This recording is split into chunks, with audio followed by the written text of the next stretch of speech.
Costa, que desta vez é o cabeça de lista do Volt de Portugal, Manuel Carreira, que é o primeiro nome da lista do MPT, Movimento do Partido da Terra, Rui Fonseca Castro, do partido ERGT, também Pedro Ladeira, do Nós Cidadãos, Márcia Henriques, do RIR, Reagir, Incluir, Reciclar, e José Manuel Coelho, do PTP, Partido Trabalhista Português, que está connosco a partir dos estúdios da RTP no Funchal, na região autónoma da Madeira.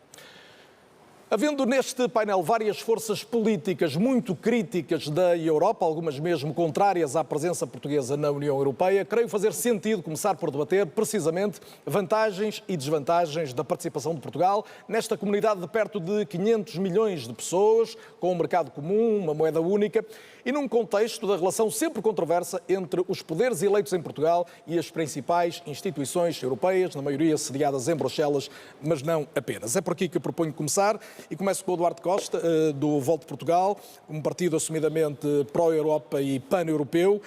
A minha pergunta é se Portugal, muito direta, consegue viver sem a União Europeia e, em particular, sem as ajudas que foi recebendo e está a receber hoje da Europa. Olá, boa noite, Carlos. Boa noite às pessoas que nos veem. Deixe-me só fazer uma pequena mensagem em inglês para os eleitores que não falam português, mas que têm direito de voto nestas eleições. Good evening to all those that don't speak Portuguese but have the right to vote in these elections. We will commit to share the content on this debate that my answers that will be in Portuguese, we will share with subtitles in English. Em relação à sua pergunta, vou começar por dizer-lhe porque é que um partido pan-europeu, que já agora é inédito em eleições europeias, é fundamental e é um partido mais capacitado para dar resposta aos desafios que Portugal enfrenta no seio da União Europeia. Nós somos um partido que começou a preparar estas eleições há 2 anos, temos um programa eleitoral que foi feito por europeus de toda a Europa. Eu desafio todos os portugueses a consultarem no nosso site e também nas nossas redes sociais a comunicação que temos feito sobre ele. Este é um programa para a União Europeia, porque nestas eleições... Mas isso é para quem pode ler o programa ter tempo. Aproveite o seu tempo aqui e responda-me, claro, por favor. É possível para Portugal viver hoje sem estar na União Europeia, designadamente com a comunidade? Eu acho que as pessoas sabem a resposta a essa pergunta e não precisam sequer de ser eleitores do Volt. Claro que Portugal precisa estar na União Europeia, não temos futuro isolados ou orgulhosamente sós, como alguns podem ter de saudades. A outra parte da pergunta, Eduardo, permita-me, a outra parte da pergunta, deixe-me dizer, que o horizonte de relacionamento com a Europa pode mudar, tendo em conta até um contexto de alargamento que se avizinha a muitos outros países. E a pergunta também tem a ver com isso. Considera que Portugal corre riscos de, recebendo menos fundos, passar a viver pior? Eu acho que é importante esclarecer a dinâmica de um partido europeu nas eleições europeias. Não só temos um programa para a União Europeia, mas também permitimos, pelo nosso espaço político, enquanto partido liberal, social, ecologista e progressista, permitir aos eleitores portugueses não terem que escolher entre economia e transição climática, entre serviços públicos e empresas, entre pessoas e iniciativa privada. Respondendo à sua pergunta, é fundamental utilizar os fundos europeus que a União Europeia disponibiliza para garantir que há uma convergência dos países que estão mais atrás do ponto de vista económico, para garantir que somos uma União relevante. E esta é uma das minhas prioridades enquanto candidato. Nós, para termos competitividade a nível global, nós precisamos de ser uma união de 27 economias prósperas, unidas numa só. E por isso eu queria deixar desde já um compromisso enquanto candidato. E sinto que faltam propostas concretas nos outros debates que as pessoas têm visto todos os dias. Nós precisamos... Um dos meus compromissos é de garantir que o programa InvestEU, um programa dirigido para as pequenas e médias empresas, que passe a ter critérios de discriminação positiva para regiões de fuga de cérebros, como é o caso de Portugal. Desta forma, garantindo essas empresas terem um extra que lhes permite ser mais competitivas, ter um valor acrescentado mais elevado e isto permitir salários europeus e reter ou travar esta fuga de talentos. Eduardo. E dizer-lhe que isto é muito importante, não só para quem sai, mas para as muitas famílias, mães e avós que gostavam de ser os seus filhos e os seus netos. Vai ter mais intervenções, apelo desde logo a que todos percebam que isto é um debate novo e, portanto, temos que ser relativamente rigorosos na utilização dos tempos. Mas por maioria de razões também, porque as vossas opiniões é que interessam. Cada um dos candidatos, Gil Garcia, do MAS, diz que a União Europeia tem uma política que defende os interesses das grandes empresas, dos banqueiros, dos chamados, ou que chama, donos disto tudo, e onde se exploram trabalhadores e populações. Posso concluir que se candidata à Europa para sair da Europa. Não. É sair da Europa. Nós estamos a favor de uma Europa unida, uma Europa que une as classes trabalhadoras que progridem ou estagnam ao nível europeu. O problema não é esse. O problema é que nós temos uma Europa orientada para a guerra. Neste momento é esse digamos, o panorama que está a ser apresentado. Temos uma Europa que não nivela por cima os salários, nem as condições dos trabalhadores. Por exemplo, nós sugerimos nesta campanha eleitoral que devia haver um salário mínimo europeu. Não há um salário mínimo europeu. Isso significa que a União Europeia está a permitir a 16 países da União Europeia que tenham salários mínimos abaixo, por exemplo, de 1.300 euros, que é quanto mais defende que deve ser instaurado um salário mínimo europeu. Só para Portugal... Há alguns países onde já é maior que isso, não é? Exatamente, sem prejuízo, os países já têm acima, mas repare, a 27 são 16 países que têm abaixo. Portugal tem 800 mil trabalhadores com salário mínimo de 820 euros. Temos os salários médios esmagados. E temos salários com 1.000 euros perto também de 1 milhão de pessoas. Ou seja, se houvesse um salário mínimo europeu, e se a União Europeia não está a nivelar por cima os salários, significa que a Europa vai empobrecendo as suas classes trabalhadoras e que vai se agravar com o problema do perigo de guerra, além das despesas com a guerra da Ucrânia, com aquilo que se prepara para uma eventual da Ucrânia também novas falamos, guerras mas mundiais. eu gostava de perceber, até porque diz que o MAS é a única candidatura antissistémica verdadeiramente. O que é que quer mudar no sistema? Se não é tudo, e foi essa a primeira pergunta, o que é que acha que consegue mudar? A maneira como é distribuída a riqueza. Repare, se Mas, por exemplo, pegue na questão do salário mínimo, se me permite. Onde é que se vai buscar dinheiro ou de onde se tira dinheiro para alocar aí? Repare, a Galp tem lucros milionários. A Jerónimo Martins tem lucros milionários. Estamos a falar de Europa, a banca portuguesa teve lucros de €500 mil por hora nos últimos 3 meses. Foi notícia do Diário de Notícias. Vai-me dizer que na banca, na Galp, na Jerónimo Martins e nas grandes empresas não há condições de pagar um salário mínimo europeu. Mas o Gil Garcia está a dizer é para os países todos da Europa, não é para Portugal. Certo, mas estou a dizer que até para Portugal, que tem salários abaixo, havia condições para isso. O problema não é esse. O problema é que esses grandes lucros dessas empresas não estão a ser canalizadas nem para combater o aquecimento global, como é o caso da Galp, que está a preparar-se para abrir novos postos de petróleo e, portanto, o que vai ser uma miragem da descarbonização da Europa, como está previsto para 2030. Não há redução dos preços da gasolina nem dos gasóleos, ou seja, os lucros não são repercutidos para os que estão em baixo. É nesse sentido que nós somos antissistémicos. Os poderosos, os donos disto tudo, estão a governar para as Numa elites. pergunta de sim ou não, é possível mudar esse cenário dentro do quadro atual da União Europeia? Eu acho que sim. Acha que sim? Há fortes mobilizações sociais na Europa que reivindicam estas alterações ao nível salarial e ao nível económico. Joana Amaral Dias, boa noite e bem-vinda também, Daniel, candidata obrigada. do ADN. A Joana apresenta-se contra o globalismo, o supranacionalismo e diz que algumas instituições, algumas são internacionais, mas não necessariamente europeias, a NATO, a FMI, mas também o BCE e a Comissão, estão a subverter a democracia. Daí a minha pergunta ser essa também, é se isto dá a entender que o que quer é um país fora da Europa? Boa noite. Eu gostava de começar por desejar um bom debate a todos. E para responder à pergunta do Carlos Daniel, queria dizer que, de facto, o mundo em que vivemos agora é um mundo com desigualdades profundas, mais do que alguma vez foi na história da humanidade. Nós temos 2% da população mundial que é detentora de 90% das riquezas mundiais. Isto gera várias perversidades e várias iniquidades que naturalmente se refletem também na Europa. A Europa, aliás, claudicou, desistiu, mandou a toalha ao chão e passou a viver uma espécie de capitalismo BlackRock, ou seja, num capitalismo onde só os grandes tubarões brancos é que têm voz. E, com isso, a Europa, obviamente assim, cede aos vários lobbies.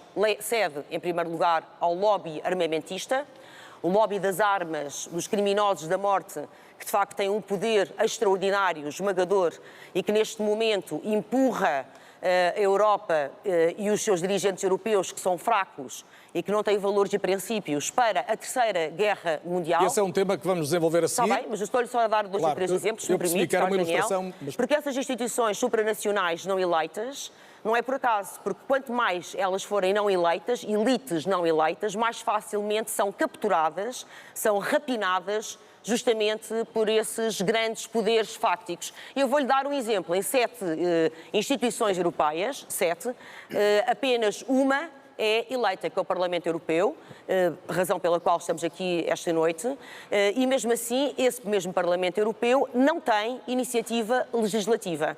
O mínimo exigível era naturalmente que o Parlamento Europeu passasse a ter essa mesma iniciativa legislativa e que a Comissão Europeia, neste momento que está no leme é von der Leyen, que claudicou, lá está, fez toda a serventia a todos os grandes poderes instalados, que a Comissão Europeia, dizia eu, que que fosse eleita. Isto é fundamental, porque a democracia tem que se construir da base para o topo. E não são as elites supranacionais, volto a repetir, não eleitas, que têm que dizer às pessoas aquilo que é Joana, bom para elas. Tem que ser. Eleição direta da Comissão Europeia, vou terminar. iniciativa legislativa do Parlamento Europeu, mas queria que me respondesse à pergunta que lhe fiz. Isto é possível mudar no quadro atual da União Europeia, desta União? Claro que é possível mudar. Nós defendemos, o ADN defende uma Europa intergovernamental e não federalista. Ou seja, nós queremos mais Europa. Uma Europa que seja mais dos cidadãos e não do tal punhado de gente que quer mandar. Portanto, de todos e não de apenas meia dúzia.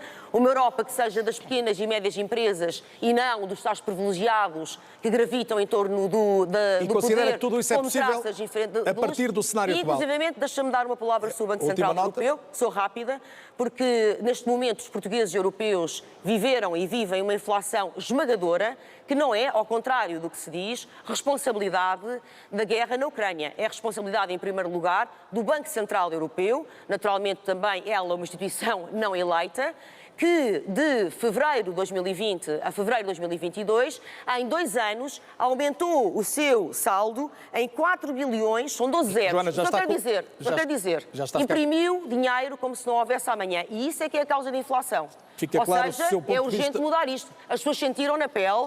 Está claro o seu ponto de vista, Joana, para início deste debate. Alerto só para que taxas de juros, já usou um pouco mais de tempo. Combustíveis. O tempo não é elástico e, portanto, à frente vamos ter que o compensar. José Manuel Coelho, boa noite também mais uma vez para o Funchal, de onde se junta o cabeça de lista do PTP. O senhor diz que desde que aderimos à União Europeia, os apoios comunitários deveriam ter servido para o desenvolvimento económico do país. O senhor acha que o país não se desenvolveu desde 1986? Ora, muito boa noite. Quero cumprimentar o Sr. Carlos Daniel, os estimados democratas que estão no debate e também as portuguesas e os portugueses, sem esquecer os nossos estimados imigrantes que estão no estrangeiro. Portanto, segundo a pergunta que me coloca, era, portanto, se nós não tínhamos recebido dinheiro suficiente. Não é bem. Ora, no vosso programa, ou nas suas declarações que eu pude anotar, diz que os apoios comunitários deviam ter servido para o desenvolvimento económico e a pergunta é se não lhe parece que o país hoje é muito mais desenvolvido do que era há 40 anos. Sem dúvida, porque os fundos europeus fizeram toda a diferença. Eu, por exemplo, sou testemunha disso aqui na região autónoma da Madeira, foram construídas muitas infraestruturas viárias, foi dado apoio a muitas empresas, de maneira que o aeroporto foi construído com a ajuda da União Europeia, temos agora também o novo hospital. Portanto, são grandes obras e grandes realizações que, se não fosse a ajuda europeia, seria muito difícil de concretizar. Levaria muito mais anos. Hoje, aqui na Madeira, podemos viajar de um extremo da ilha ao outro em meia hora de tempo, 3/4 de hora. Acaba de perceber que o senhor não é propriamente tão crítico. O senhor não é propriamente tão crítico. Desculpe interrompê-lo, isto à distância é um pouco mais difícil, mas é só para tentar aprofundar um pouco, porque percebi que afinal não é tão crítico em relação à forma como foi aproveitado o dinheiro europeu, mas também diz que gostava de ser a voz do combate à corrupção no Parlamento Europeu. Como é que uma coisa liga com a outra? Não, é porque logo que os países que formaram a União Europeia, portanto, fizeram o Tratado de Maastricht e fizeram a moeda única, aboliram as fronteiras, aboliram, portanto, as taxas alfandegárias e começou a ter a ajuda da União Europeia aos países periféricos que tinham entrado, como é o caso de Portugal, Grécia e Espanha.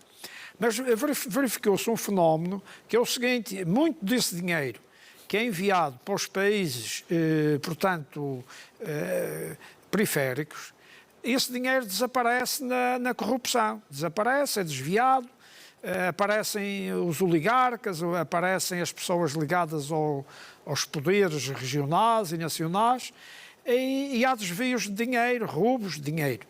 E depois a justiça portuguesa não tem sido célere o suficiente para punir esses desmandos e esses roubos de dinheiro. Digamos que 1/3 do dinheiro que a União Europeia atribui a Portugal é desperdiçado, não é verdade, através desses labirintos Muito bem, penso que ficou de corrupção claro que o seu existem no raciocínio em país. relação a este ponto, a esta questão que lhe coloquei. Manuel Carreira, boa noite e bem-vindo também. MPT, Movimento Partido da Terra, diz assumir uma candidatura de causas e de integração e enumera preocupações fundamentais, ecologia, humanismo, liberalismo. Qual destas é que está mais ameaçada? Todas. Mas antes de mais, permita-me que diga na sua pessoa desejar que este debate sirva a quantos nos ouvem também para uma outra causa do nosso partido, que é, desde há 30 anos, a felicidade do ser humano. E, portanto, se falamos de ecologia, falamos de Também algo... está ameaçada a felicidade? Muito. Se nós pensarmos que o mundo são 8 mil bilhões de pessoas, 4 são infelizes, 4 são felizes, está ameaçada. E se pensarmos que são os mais pobres que se sentem mais felizes e não os mais ricos, ou seja, o mundo ocidental, é claro que está ameaçada, porque o ser humano está cada vez mais desintegrado. E enquanto psicólogo, esta é a realidade que nós vivemos, esta é a realidade com a qual vamos tentar trabalhar, e o Partido da Terra, nas suas causas, na sua simbologia do trevo, da sorte, é este contributo que já tivemos 2 eurodeputados, não é mais termos de novo um eurodeputado a lutar pelas causas que nos trazem. Eram 2 eurodeputados em 2014, já foi há algum tempo, na altura com Marinho e Pinto a liderar a candidatura. Posso pegar precisamente nesse ponto. O senhor também diz, ou tem dito, que as vossas bandeiras não passaram de moda. A verdade é que, designadamente, as questões do ambiente, da ecologia, acabaram por estar a render mais votos a outros partidos. Porquê? É verdade, felizmente há outros também que pensam diferente, e é a diversidade é que nos constrói.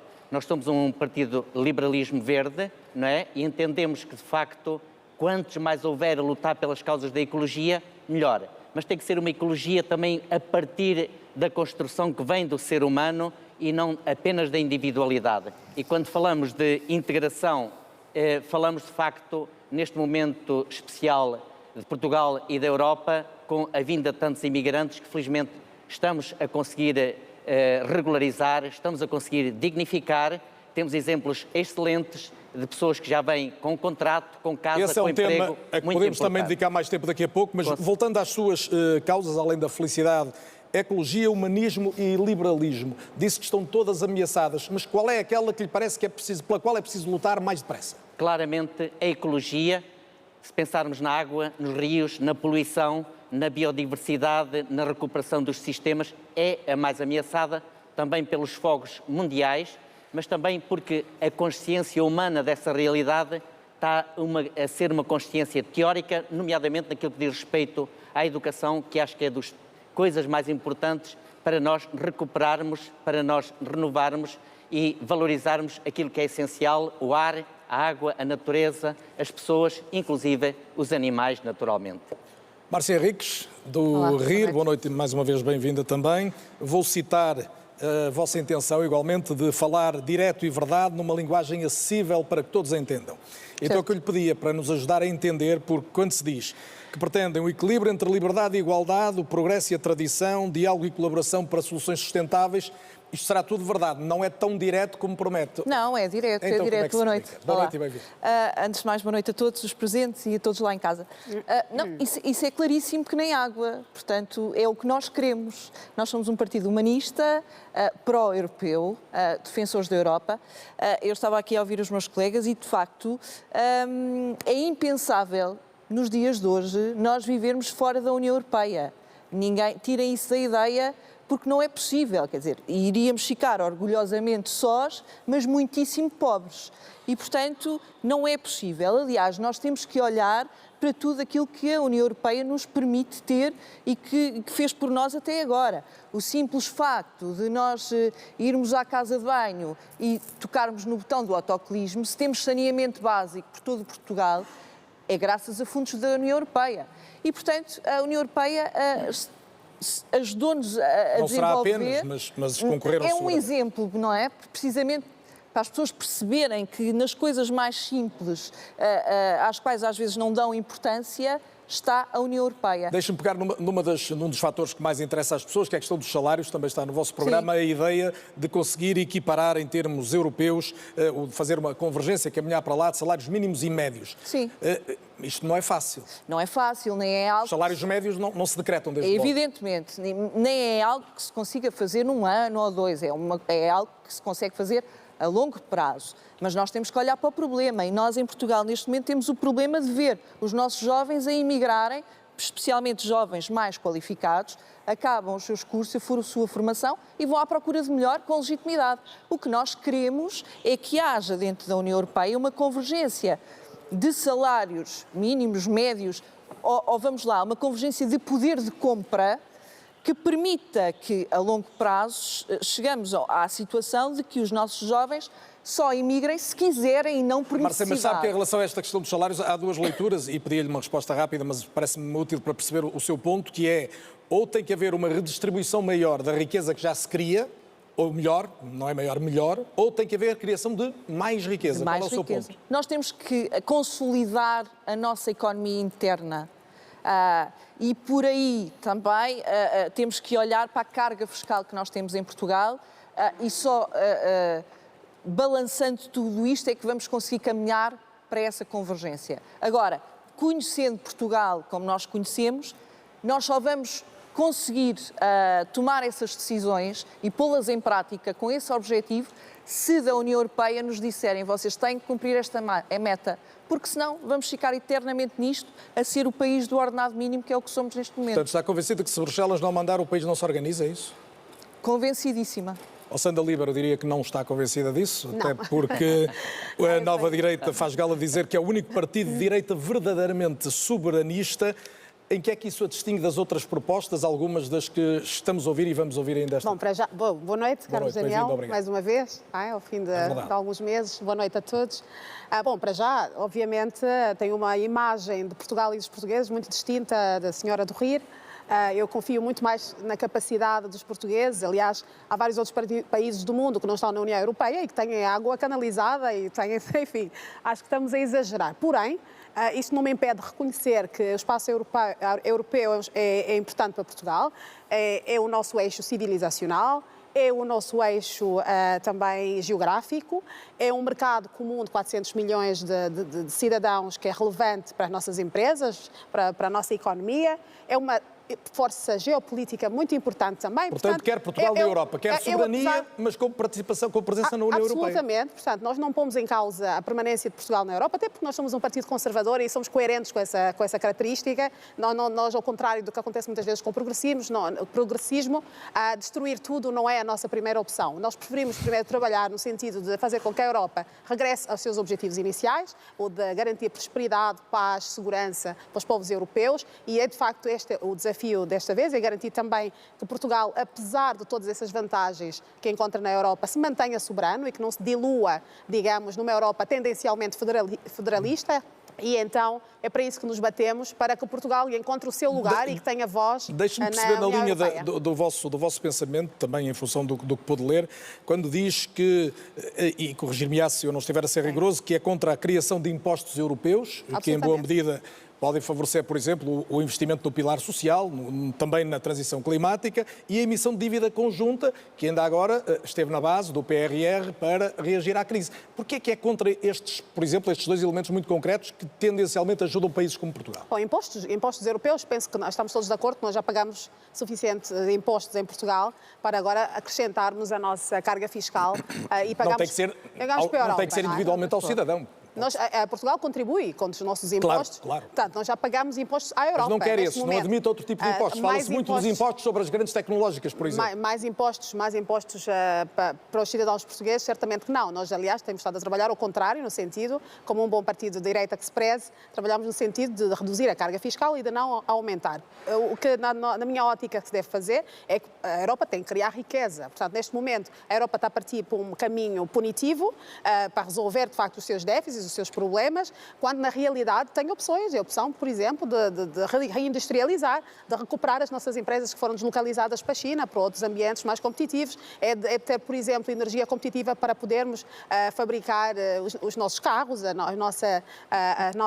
os nossos produtos, as nossas mais-valias em termos de qualidade que vendemos no mundo inteiro. Nós, Europa, vendemos no mundo inteiro durante muito tempo, mas que agora encontramos concorrência pelo facto de não sermos competitivos, ou seja, a alternativa à sobrecarga sobrecarga dos cidadãos europeus. Está claro o seu ponto de vista em relação à minha pergunta. Obrigada. Pedro Ladeira, nós cidadãos, boa noite e bem-vindo também. Há muita gente que espera bastante da Europa, o nós cidadãos claramente espera muito. Algumas das vossas propostas, e gostava de começar por aí, propõem um financiamento integral de despesas de filhos dos europeus até ao limite da escolaridade obrigatória e para casais que ganham até 100 mil euros por ano, penso que estou a citar bem, e, por exemplo, também a construção de 10 milhões de apartamentos T3. Eu acredito que são, obviamente, intenções bondosas. A minha dúvida é como é que se paga isto. Boa noite a todos. Como sabem, o Nós Cidadãos é o único partido de cidadãos. O que é que isto quer dizer? Quer dizer que é um partido que não está limitado por ideologias políticas. Neste sentido, nós conseguimos perceber realmente quais são as soluções que resolvem os principais problemas dos cidadãos. Atualmente, o principal problema dos cidadãos é a habitação.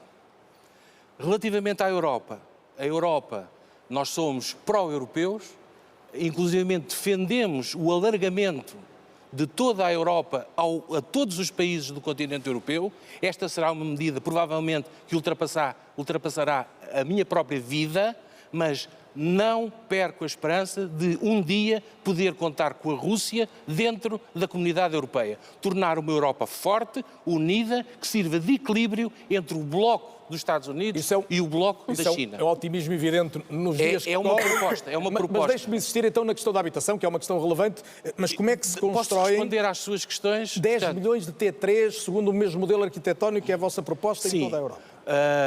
É uma solução de médio e longo prazo, a solução do pagamento das despesas integrais a todos os filhos europeus nos próximos 18 anos, porque nós estamos com um gravíssimo déficit demográfico. Aliás, ainda vou mais além, a Europa neste momento está em suicídio demográfico.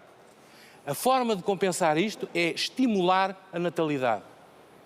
E só se consegue estimular a natalidade pagando as despesas que os casais tenham com os filhos. Eu não tenho dúvida que ajudar as pessoas não têm dinheiro para fazer filhos. Ajudar as para pagar famílias e arranjar casas a custos controlados é ótimo para as pessoas. O problema é como é que se paga isso. Ainda não me respondeu essa pergunta. Isso paga-se com os fundos europeus. Se há 800 mil milhões para suportar a guerra na Ucrânia, também há 200 ou 300 mil milhões para pagar essas despesas. Ponto número 1. Ponto número 2. Relativamente aos 10 milhões de apartamentos, T3, que tem a ver com o conceito de família, e o Nós Cidadãos é o único partido da Europa que defende o conceito de família. Casal, casamento, filhos, família. Inclusivamente tentamos sensibilizar o Vaticano para desobrigar o celibato. Já vamos voltar a essa questão, se me permitir, a questão da família. Mas vou ver eu se ainda gostava temos de dizer tempo. o custo dos 10 milhões milhões de apartamentos. São à volta de 500 mil milhões de euros. Muito bem. Com um projeto transeuropeu, é provavelmente o maior projeto que a humanidade já realizou, que é um projeto habitacional em todos os países da Europa, com o mesmo projeto adaptado, obviamente, às condições do clima, da diferença entre o Norte e o Sul. Isto são projetos a curto, médio e longo prazo, no sentido de resolver o principal problema que a Europa tem. Ficou clara a sua proposta. Rui Fonseca Castro, do Partido Ergt, boa noite e bem-vindo também. O Ergt considera-se o único partido de cariz verdadeiramente nacionalista e que se opõe a toda a transferência de soberania da Europa para Portugal. Isto traduz-se em abandonar a União Europeia. Bom, boa noite. Boa noite aos demais intervenientes. Abandonar a União Europeia neste momento seria impossível porque estamos ancorados a uma dívida. É uma dívida que eu considero fraudulenta, mas é uma dívida. Se o fizéssemos, no dia seguinte teríamos problemas sérios em Portugal. Em todo o caso, eu creio, é a minha convicção, de acordo com os dados factuais que neste momento se encontram disponíveis, que a União Europeia muito provavelmente não irá sobreviver ao problema que está a acontecer no leste da Europa. Portanto, nós temos que começar a aprender a viver por nós próprios novamente. As pessoas precisam de perceber, os portugueses precisam de perceber qual é a natureza da União Europeia. A União Europeia, na sua concepção embrionária, que começou com a SECA, Comunidade Económica do Carvão e do Aço, e depois transitou para a Comunidade Económica Europeia, traduz... Não vamos ter tempo para a história toda, não quero passá-lo, mas é só lembrar isso. Traduz um projeto de governação centralizada tecnocrata, supranacional, para onde os Estados, os povos, transferem a sua soberania. Isto porque povos independentes, povos soberanos e autónomos constituem um obstáculo à acumulação de riqueza, à concentração de riqueza numa elite, que eu denomino de elite parasitária, e que serve a um outro organismo que até é global, que é a finança internacional. O que nós vemos atualmente, e os dados confirmam isso, é que apesar de todos os indicadores, as pessoas estão mais pobres. Nós temos... Portanto, a finança internacional, não apenas europeia, domina a União Europeia, é isso? Sim, seguramente. E deixe-me perguntar-lhe, na linha do seu pensamento, admitindo que a Europa não acabe, ou a União Europeia pelo menos não fique em causa com a guerra, e já vamos voltar ao tema, como é que se prepara um país para a eventualidade de ter de viver sem ela, na linha do que disse? Nós temos mais de 800 anos de história. Vivemos toda a nossa história sem a União Europeia. E podemos continuar a viver.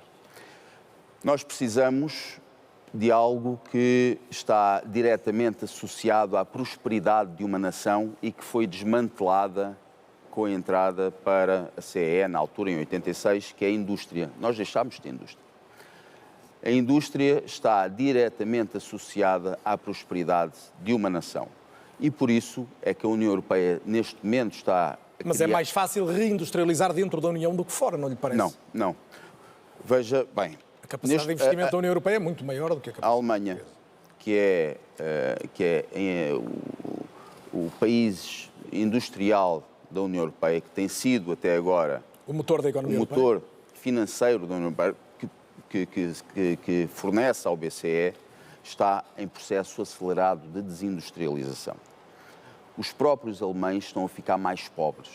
Agora imaginemos nós, dentro da União Europeia, se não tomarmos medidas para conseguirmos revitalizar os nossos setores produtivos, como é que ficaremos? Muito bem, muito obrigado. Vamos para o tema seguinte, já foi aqui aventado algumas vezes, a questão da guerra na Ucrânia, quem tem responsabilidade neste prolongar da guerra, até onde deve ir a ajuda à Ucrânia. Qual deve ser o posicionamento da Europa e de Portugal em relação ao eventual envio de tropas para o terreno e mesmo em relação à utilização de armas, que é um tema dos últimos dias, de armas ocidentais para a Ucrânia poder atingir o território da Rússia. Começa agora pela Márcia Henriques. Márcia, o programa do RIR não tem referências à Ucrânia e por isso eu queria aproveitar a oportunidade, 43 páginas estive a ver, não tem. Gostava de aproveitar a oportunidade para lhe perguntar qual é a posição do partido face ao que está a acontecer e qual é o desfecho que lhe parece mais desejável. Bom, por acaso nós fomos hoje recebidos pela senhora embaixadora da Ucrânia, hoje de manhã, e o que é que eu lhe posso dizer? Posso lhe dizer que... Eu pedi a todos que as respostas fossem mais rápidas para podermos tocar mais assuntos ainda nesta primeira parte. Posso lhe dizer o seguinte, imaginem que Portugal era invadido, não íamos querer ajuda de todos os outros? É o que está a acontecer na Ucrânia. Quando me dizem queremos a paz, todos nós queremos a paz. Não há aqui ninguém que não queira paz, não é? Mas como é que esta paz se alcança? Quando temos do outro lado alguém com quem não se pode dialogar, não aceita obedecer a regras internacionais sequer. Portanto, como é que isso se alcança? A Ucrânia não tem direito a defender-se, tem direito a defender-se e tem todo o direito em ser ajudada. Ajudada até que ponto? Essa é a minha pergunta. Até que ponto? Até ao ponto de conseguirem libertar-se... É diferente atacar território russo ou não atacar território russo? É diferente enviar militares para o terreno ou não?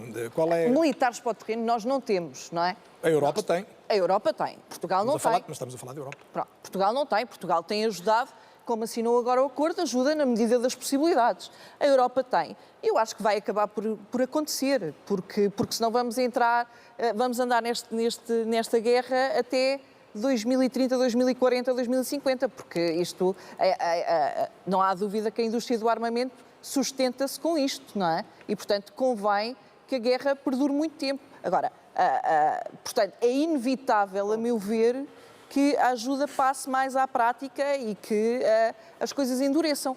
Da parte da senhora embaixadora também nos foi transmitido que, de facto, a situação não é tão grave como aparenta ser nos telejornais, mas que na mesa das negociações A embaixadora diz que a situação na Ucrânia é menos grave do que os telejornais mostram. Sim. A guerra É uma tem informação parceria. que a Márcia Henriques nos deixa. Sandra Líber, eu gostava de saber do seu ponto de vista, quem é que tem de ceder para isto não se prolongar mais? Quem é que tem que dar o primeiro passo Nesta agora? fase do campeonato, Carlos Daniel, vão ter todos de ceder, como sempre acontece numa negociação, não é? O ponto aqui que eu gostava de voltar à sua pergunta inicial, quão envolvidos devemos estar nessa guerra, e acho que é consensual de que devemos todos apoiar a Ucrânia, como teríamos apoiado certamente qualquer outro país que nos pedisse ajuda, nas mesmas circunstâncias, e para nós, na nova direita, o nosso limite, o limite de facto deve ser até ao momento em que nos tornamos co-beligerantes, porque na realidade aquilo que se transmite é de que se de repente nós mandamos soldados portugueses, franceses, enfim, para a Ucrânia, os russos vão ficar a olhar para aquilo como se nada fosse e não vão reagir. E eu acho que é um erro, porque na realidade, se a Ucrânia tem os seus parceiros, os russos também têm os seus parceiros, e deixe-me dizer-lhe quem é que são os parceiros da Rússia. É todo mundo não ocidental, ou seja, é África, é Ásia, é o Médio Oriente. E, aliás, já há notícias neste momento de que há Não todo por igual, mas tem aliados em todas essas Não, mas percebe o que eu quero dizer. Neste momento há notícias de que já há, de facto, mercenários a vir destes pontos do mundo, e acredito que a reação seria uma Portanto, reação... a linha vermelha, se enviarem militares ou, recoloco esta questão, se houver bombardeamento sobre o território russo, acredita que a Rússia vai retaliar? Estaremos no caminho de uma guerra à Quer escala dizer, nós global? não conseguimos controlar, não é? E como políticos irresponsáveis, nós não vamos estar a testar, a tirar o barro à parede para ver se pega. Portanto, não é essa a via. Nós pensamos que nesta fase já tem mesmo de entrar a diplomacia. Uma diplomacia que, de facto, não toma partido de nenhuma das partes envolvidas, que fala com todos, tem que se criar canais de diálogo. Neste momento não há um interlocutor ocidental, em todo caso europeu, com a Rússia, é qualquer coisa de extraordinário. Eu vivi num país em guerra e lembro muito bem que na altura havia emissários que vinham falar com uma parte e com a outra, até que se tenha conseguido alcançar a paz. Portanto, tem que ser esse o caminho obviamente que Portugal, neste momento, há 2 dias atrás, nós anunciamos, enfim, nós cedemos uma ajuda à Ucrânia, está muito bem, sim senhor, mas de facto devemos continuar a trabalhar no esforço de paz, porque parece-me claro que esta guerra não se vai conseguir ganhar no campo de batalha. Pedro Ladeira, nós cidadãos também propõem um tratado de paz, um armistício. Pergunto-lhe com que preço para cada um dos lados. Esta é uma questão muito complexa e já com 8 anos, porque nós não nos podemos esquecer que o conflito da Rússia com a Ucrânia deriva das questões do Donbass e da Crimeia. A questão que eu coloco é, porque é que há 8 anos a Comissão Europeia não apoiou a Ucrânia? Porque é que só o fez a seguir à pandemia? Porquê? Por causa dos ciclos económicos. Portanto, nós temos a guerra da Ucrânia a ser utilizada como fator de crescimento económico nos ciclos de vida do grupo de Davos. Mas não vale a pena também ir contra o grupo de Davos. É a única razão, quer dizer, nós temos é que... não houve uma mudança na estratégia da expansão a questão é sempre financeira. Nós temos que reunir com o grupo de Davos. Aconteceu em 22 primeiro lugar, é temos igual que substituir a 14. a atual Comissão Europeia. Esta senhora que lá está é uma incompetente. É a pior gestora que a Europa já teve até hoje. Portanto, temos que substituir a Comissão Europeia e a seguir temos que negociar com o grupo de Davos a reconstrução da Ucrânia. É qualquer coisa com 1.000 bilhões a assinar ao grupo de Davos. É isto que eles precisam. É dinheiro. Mas para isso temos outro problema. Não temos mão de obra suficiente para começar a reconstruir a Ucrânia. Portanto, são várias questões que estão em cima da mesa que têm que ser negociadas e não é esta Comissão Europeia que vai negociar. Porque é que a senhora von der Leyen podia ter feito mais agora para negociar com Putin? E quando digo von der Leyen, digo Europa, a União Europeia. Eu pego ali nas palavras da Márcia, do Rir, quando disse que afinal a guerra não é como dizem. É verdade. Ainda ontem eu falei com amigos ucranianos e não há guerra, a guerra está em banho-maria. Foi o termo que utilizaram. Aquela faixa que a Rússia pretende... Isso é a sua fonte. Aquela faixa que a Rússia pretende de acesso ao mar, a Rússia só quer aquela faixa de acesso ao mar. Aliás, tem 8 anos esse problema. E a questão principal só querem, não é pouco, estas coisas não acontecem por acaso. Estas coisas não acontecem por acaso. Não, assim, porque é que só depois da fraude Mia apareceu a guerra? Isto precisa de um motivo e precisa de planeamento. Na Ossétia já vinha desde 2008, mas não podemos agora historiar tudo. A sua opinião ficou clara. Às nossas não, temos que avançar, Pedro. É o armistício, tratado de paz e a seguir um tratado de não agressão militar para claro. Todos os países da Europa. Rui Fonseca e Castro, como é que isto pode acabar? Não estou a pedir futurologia, mas como é que lhe parece que é possível parar e como é que devia ser possível parar? Bom, Eu, antes de responder a essa pergunta, vou fazer uma declaração que tem a ver com este assunto. Mas é uma declaração pessoal. Sim, se tiver a ver com o assunto, não tem problema. Pessoal, mas representa o ERGT. Representa-me a mim. De acordo com algumas declarações, pode haver a ideia de, a prazo, se começar um processo de recrutamento ou um processo de envio de militares portugueses para a Ucrânia, para o leste da Europa. E eu já disse isto uma vez, ou mais do que uma vez, e vou dizê-lo novamente aqui para o país. Se houver alguma tentativa de mandar os meus filhos para a Ucrânia, eu começo uma guerra em Portugal. Está feita a sua declaração, podemos ir à minha pergunta. Como é que lhe parece então que é possível resolver a guerra sem ter que enviar militares para o terreno? Eu ouvi agora aqui um exemplo, se nós precisássemos de ajuda, não há qualquer precedente de nós termos precisado da NATO. Não há em Portugal qualquer precedente. E digo mais, se por acaso... Mas Portugal não é uma ilha, Portugal pertence neste momento a uma série de organizações, incluindo a NATO. Se por acaso, exatamente, se por acaso hoje, por hipótese, o reino de Marrocos invadisse Portugal ou atacasse Portugal, a NATO não teria capacidade operacional para nos defender. Porque está a canalizar todos os recursos para um Estado não membro. Acresce que esta guerra tem dois propósitos. Um deles é exaurir financeiramente a Europa, através de um sistema de transferência de riqueza, porque isto dos fundos europeus que eu ouço aqui é dinheiro que nós pagamos em inflação e impostos. Começar a produzir esta agressão. Não foi mais ninguém. Isso é discutível porque... Não. Isto é o objetivo. Não, isso é discutível porque havia ataques à comunidade russa, mas eu nem sequer quero discutir isso porque isso não é um assunto que me diga respeito. Certo. A mim o que me diz respeito é Portugal. Esta guerra está a servir para exterminar um povo, que é o povo eslavo, quer do lado da Rússia, quer do lado da Ucrânia. O povo eslavo está a ser exterminado. É um do lado da Rússia também? Sim, estão a morrer russos, estão a morrer ucranianos. Estão a morrer russos porque decidiram invadir um país vizinho. São todos eslavos. Eu não estou a absolver nem a culpar ninguém. Mas o ponto, como se resolve, é a partir do princípio de perceber como está a acontecer. Mas vamos tentar perceber, vamos descobrir, vamos entender que esta guerra favorece apenas a judiaria da finança internacional, que controla o lobby do armamento e que não tem qualquer interesse pelos povos, não tem qualquer empatia pelos seres humanos. Está com vantagem no tempo. Muito bem, tentei aguentar até ao limite para ouvir o seu argumento. Duarte Costa, a liberdade deve estar mais bem armada do que a tirania. Li esta frase da vossa parte. A frase é feliz, mas ela traduz exatamente o quê, no concreto?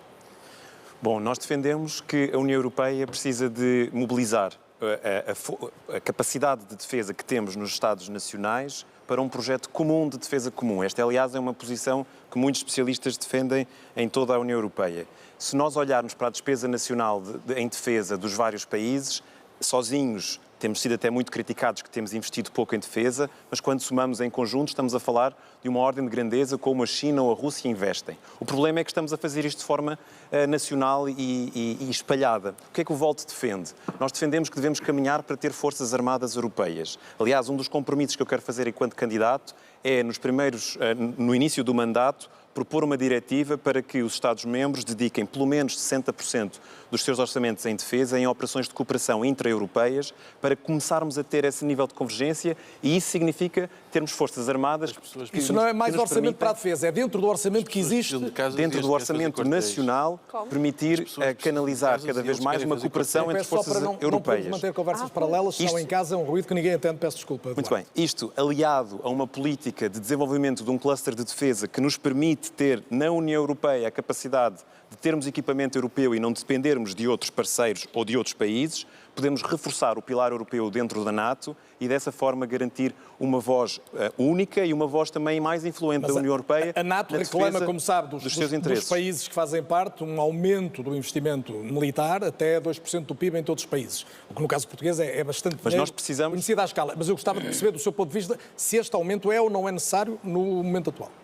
O que nós defendemos é justamente que, se fizermos isto em escala, e há vários estudos que demonstram isto, o custo de defesa é menor e também é mais eficaz para responder a uma eventual ameaça. Porque defender a paz, e às vezes parece que estamos num concurso de Misses Universo, porque todos querem a paz, mas depois, quando temos uma ameaça de um psicopata, sociopata, que tem armas e que já ameaçou a Europa, o que é que fazemos se formos atacados? Exatamente. Se não tivermos armas. Portanto, o que precisamos verdadeiramente é de um exército, de umas forças armadas eficazes. E já agora, um exército europeu defende isso? Forças Armadas, não é exclusivamente terrestres. Certo, Forças Armadas. Mas o que eu queria dizer é que falámos na ronda anterior muito de federalismo. Nós não temos medo no volto dessa F-word. Aliás, o federalismo é uma ideia defendida por os grandes pais da União Europeia, os grandes europeístas, desde Jacques Delors, a Mário Soares, a Pinto Balsemão, Ana Gomes, Paulo Rangel. São pessoas que defendem uma visão federal. Porquê?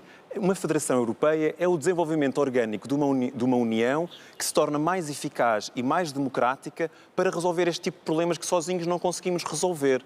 E isso é fundamental para garantirmos um futuro não só na defesa da paz, mas também para combater as alterações climáticas, termos uma economia competitiva. Aliás, eu tenho estado pelo país para fora... concluir, Eduardo? Muito bem, tenho estado pelo país fora em reuniões com, por exemplo, os empresários da região norte e da região centro. E nós, se não tivermos instrumentos para harmonizar este mercado, nós estamos a perder empresas que se deslocalizam. Portanto, o Volt tem um projeto de transformação da Europa rumo a uma federação e isso é muito importante para sermos mais relevantes e corrigir os nossos problemas internos. Gil Garcia, volto a si, candidato do MAS, defende o apoio ao povo da Ucrânia, mas também diz que não apoia qualquer esforço de guerra. Como é que uma coisa liga com a outra? Se não se apoiar a Ucrânia perde a guerra. Já se apoia a Ucrânia. Então é manter. Já se apoia com armas, com tanques, com drones e com milhões de euros e com milhões de dólares.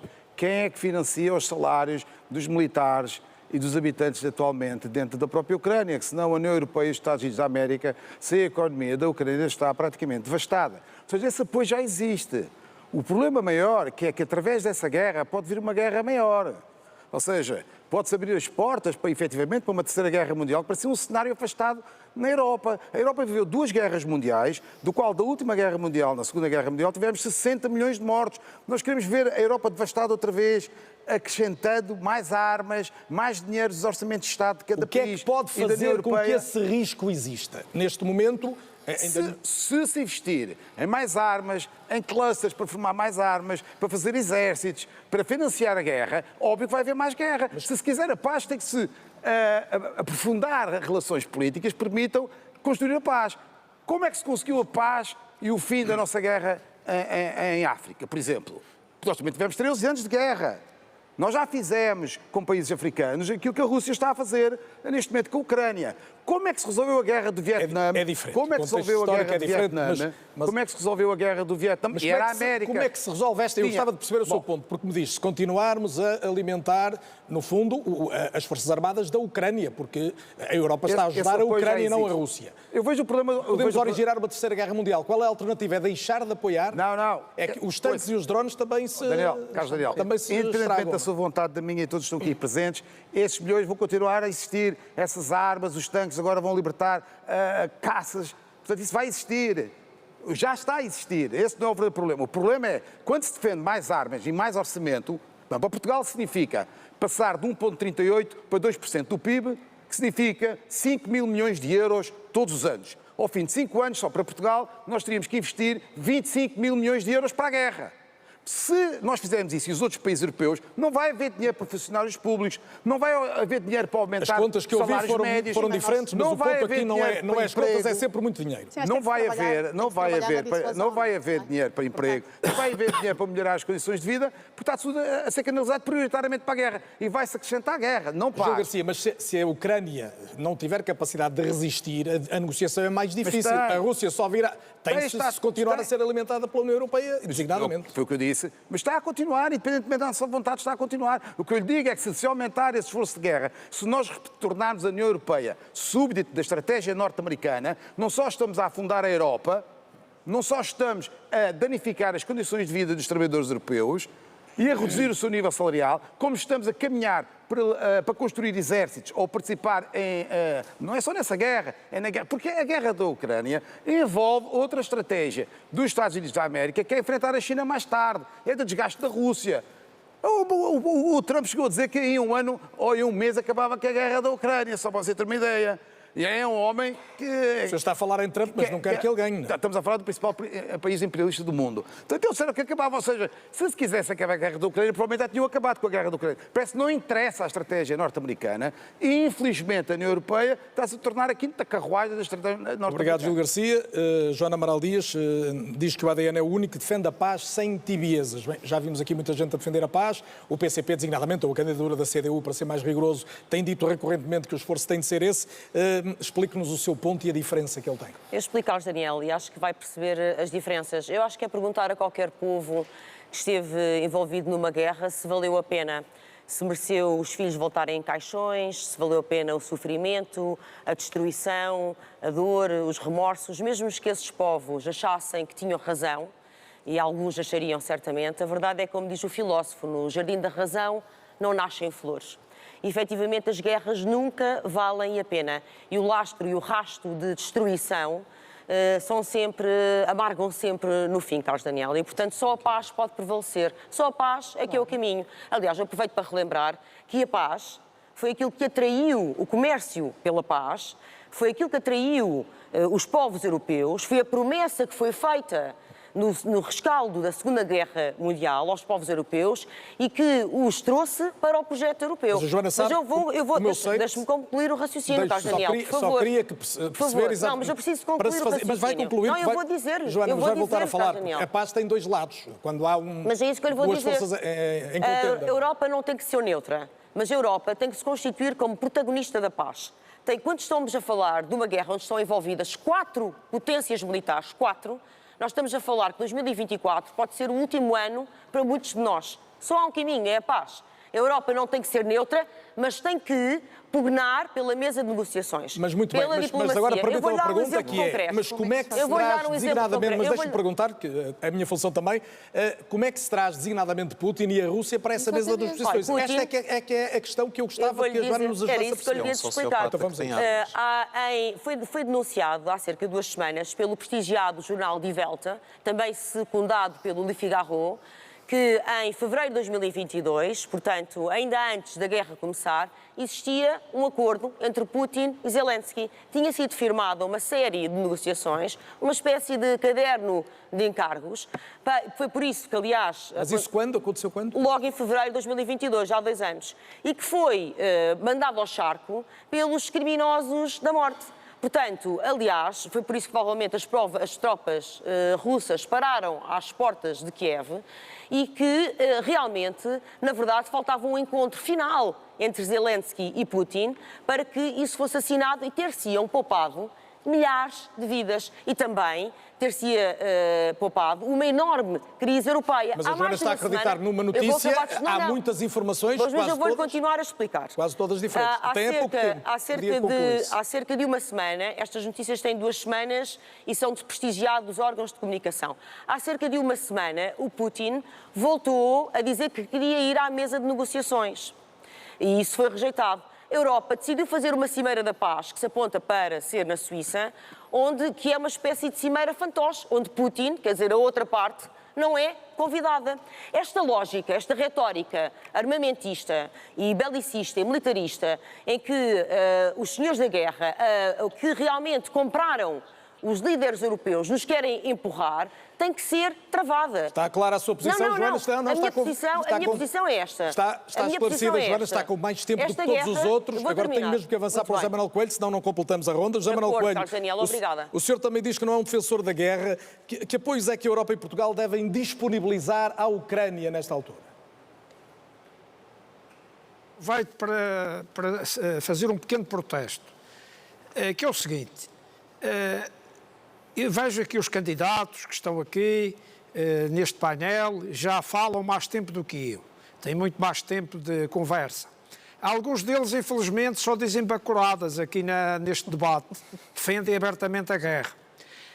Os grandes partidos, quando fazem as listas para o Parlamento Europeu, geralmente esquecem-se das ilhas, esquecem-se dos Açores, da Madeira, do interior. E a maior parte dos candidatos dos partidos com assento parlamentar na União Europeia, e não só, são candidatos de Lisboa, do Porto, das grandes zonas urbanas.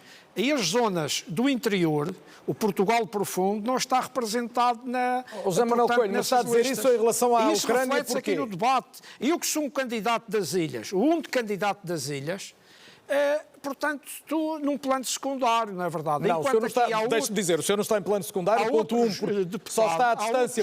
José Manuel Coelho, deixe-me dizer que isto é importante. O senhor está à distância porque foi uma opção sua e nós fizemos questão de o ter à distância, não tem problema nenhum. Em relação ao tempo também não se preocupe, está a ser gerido. O senhor apenas não tinha falado nesta ronda, portanto era normal que estivesse com um pouco menos de tempo. Eu tratarei dessa equidade e gostava, depois daquilo que disse, que me respondesse à questão sobre a Ucrânia. Que apoios é que Portugal e a Europa devem, nesta altura, garantir à Ucrânia? Até que ponto deve ser apoiado? Olha, em princípio, completando o que eu estava a dizer, eu acho que todos os portugueses, sobretudo do interior e das ilhas, devem votar no PTP. Porque os candidatos que estão nas outras listas são de Lisboa, são das zonas das elites. E o povo do interior, o povo português, não é ouvido nem considerado. Quanto à guerra da Ucrânia, esse tema... a minha posição é a posição do Santo Padre, do Papa Francisco. É negociações de paz, negociação, não é verdade? Acabar com a guerra pelas negociações, não é pelo armamentismo, a corrida aos armamentos. Eu falo nisto com certo conhecimento de causa, porque eu não nasci ontem, como muitos dos senhores que estão aqui à minha frente. Eu tenho 72 anos, estive na guerra do ultramar, sei o que é a guerra, sei o que é os estropiados da guerra, quem fica mutilhado. O problema não é só quem morre, são os mutilhados da guerra. Eu, quando estive no ultramar, perdemos 13 mil homens e cerca de 10 mil estropiados, sem pernas, sem braços. E então, em relação à Ucrânia, para concluir, em relação à Ucrânia... E a guerra não deve ser apoiada em nenhuma circunstância. A posição do Santo Padre é que nós temos que pôr fim à guerra através das negociações. E eu aqui estou diametralmente contra o Sr. Primeiro-Ministro Luís Montenegro ter aprovado agora o envio de 126 milhões de euros, tirado dos impostos dos portugueses, para meter na guerra, para queimar em fogo, em bombas, destruição e morte. Muito Portanto, bem. esse senhor é um insensato. Ficou claro o seu ponto de vista, José Manuel Coelho. Muito obrigado. Já está equilibrado em termos de tempo. Manuel Carreira, o MPT olha como para uma estratégia de defesa europeia nesta altura, ou até agora, garantida sobretudo pela NATO e pelos Estados Unidos? Claramente, para além daquilo que possam ser as potências que podem ajudar, eu gostaria de dizer que a guerra hoje não é Ucrânia e Rússia, existe também o Médio Oriente e hoje cada guerra é uma guerra mundial, é uma guerra de nós todos.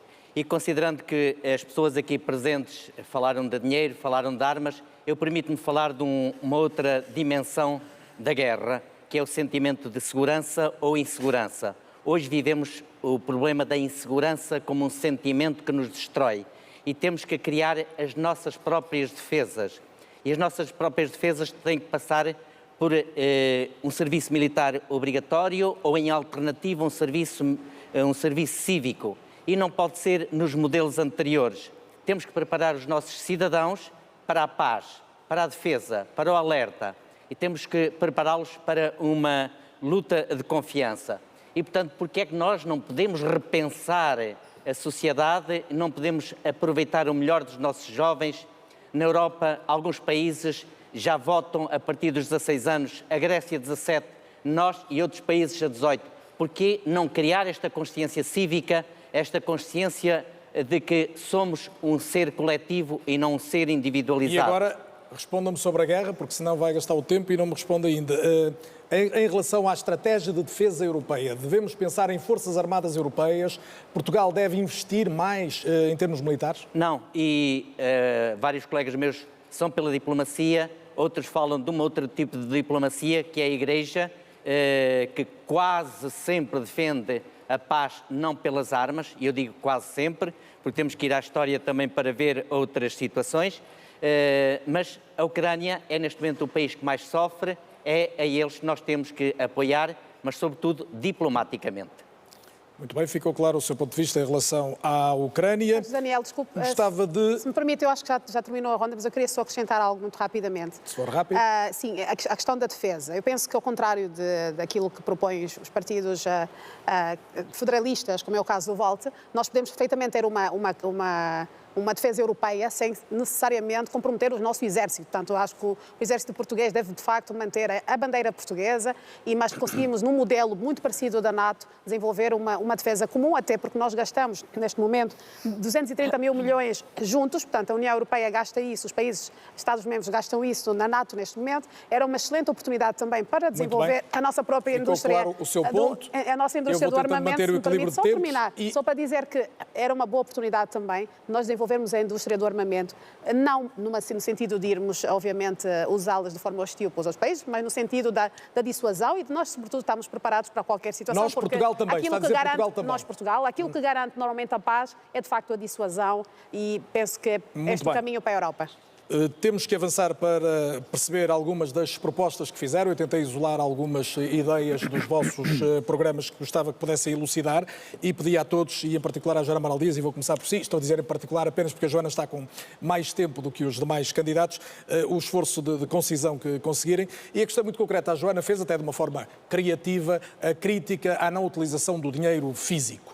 A minha pergunta é, tendo feito disso um tema importante de campanha para si, não lhe parece que, ao mesmo tempo, o dinheiro físico é um aliado da corrupção, da fuga ao fisco, são outros temas que aborda habitualmente com preocupação?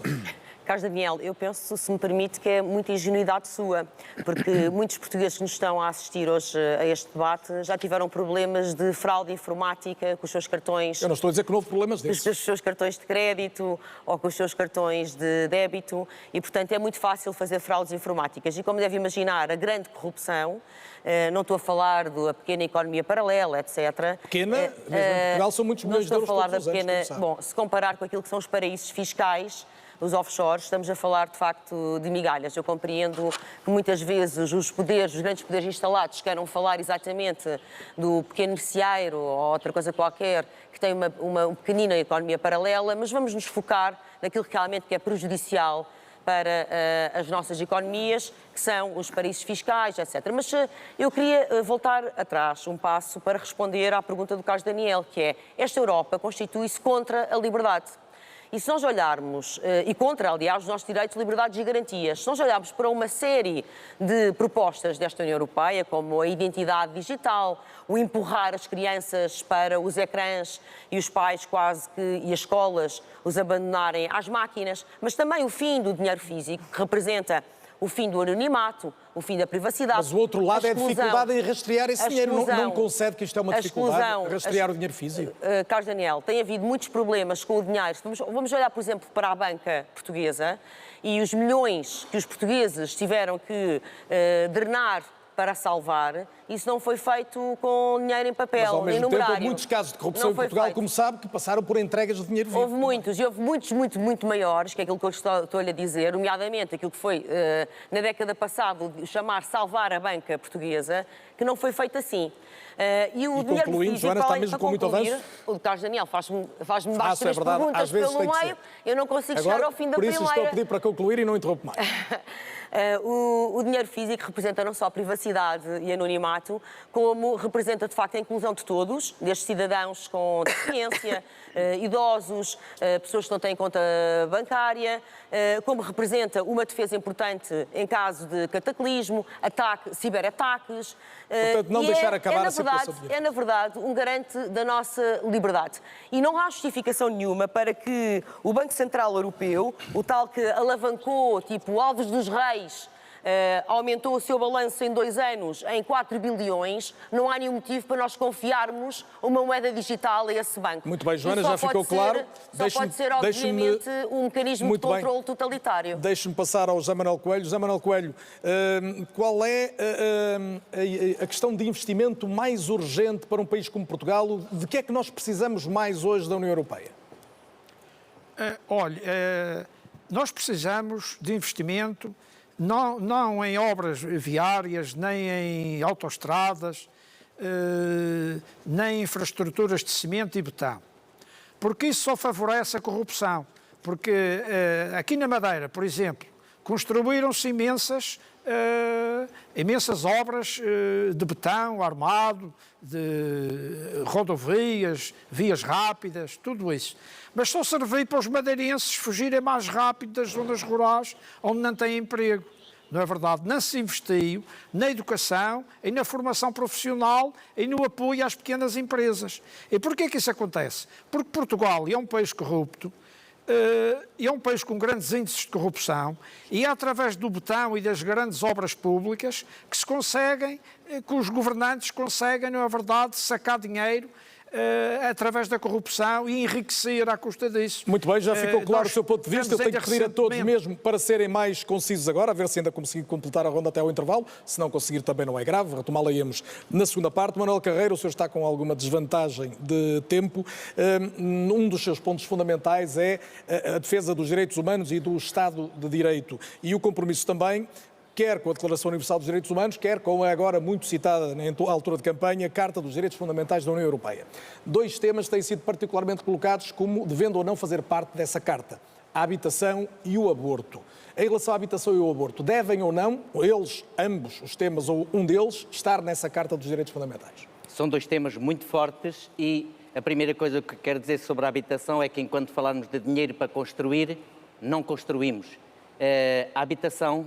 Há mais habitação do que pessoas a precisar de habitação, mas estão abandonadas. Precisamos de um governo forte, precisamos de uma Europa forte para que tudo o que está em abandono tenha que ser recuperado. Há mais habitação, mas não nos sítios onde as pessoas mais a procuram. Esse é o problema. A cidade está cheia de habitação perdida. A cidade está cheia de habitação perdida. As aldeias estão. Qual é que é a habitação perdida nas cidades? No Porto e em Lisboa está muito difícil de arranjar casas em abandono imensas, ruas quase inteiras, prédios inteiros. Esta é que tem que ser a força, que é reaproveitarmos o que temos. E isto vale para a habitação como vale para a natureza, para a agricultura. Mas está a falar de imóveis privados, imóveis públicos? Tudo. Uns e outros.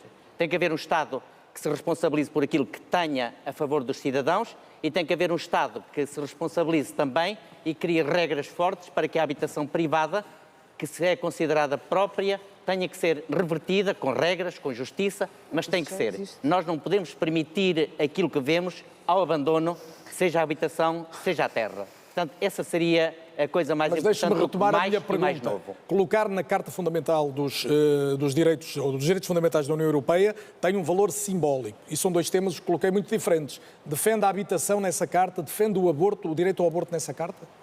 São coisas tão diferentes. O aborto, e enquanto psicólogo, permite-me usar aquilo que é, na minha experiência, psicólogo, neste caso clínico, e não na perspectiva de quando sou enquanto forense, o aborto é sempre um ato despersonalizante. É sempre um ato de grande sofrimento. Não estamos a falar de legalização ou não legalização, estamos a falar de uma vivência.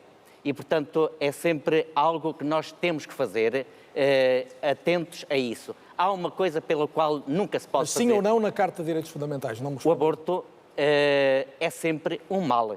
Não. O aborto é um não. É sempre um mal, às vezes um mal menor. E em relação à habitação?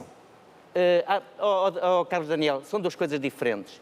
E, portanto, há uma coisa pela qual nunca se pode fazer o aborto. É por questões de dinheiro. A sociedade tem obrigação de ajudar toda a pessoa que queira ter um filho. Mas toda a pessoa, pobre, rico, tem... portanto, digamos, não vamos falar de criminalização. Acho que falar de criminalização do aborto é uma aberração. Em Portugal está descriminalizado há mais de 20 anos. Felizmente que está descriminalizado. Quem está nas situações sabe.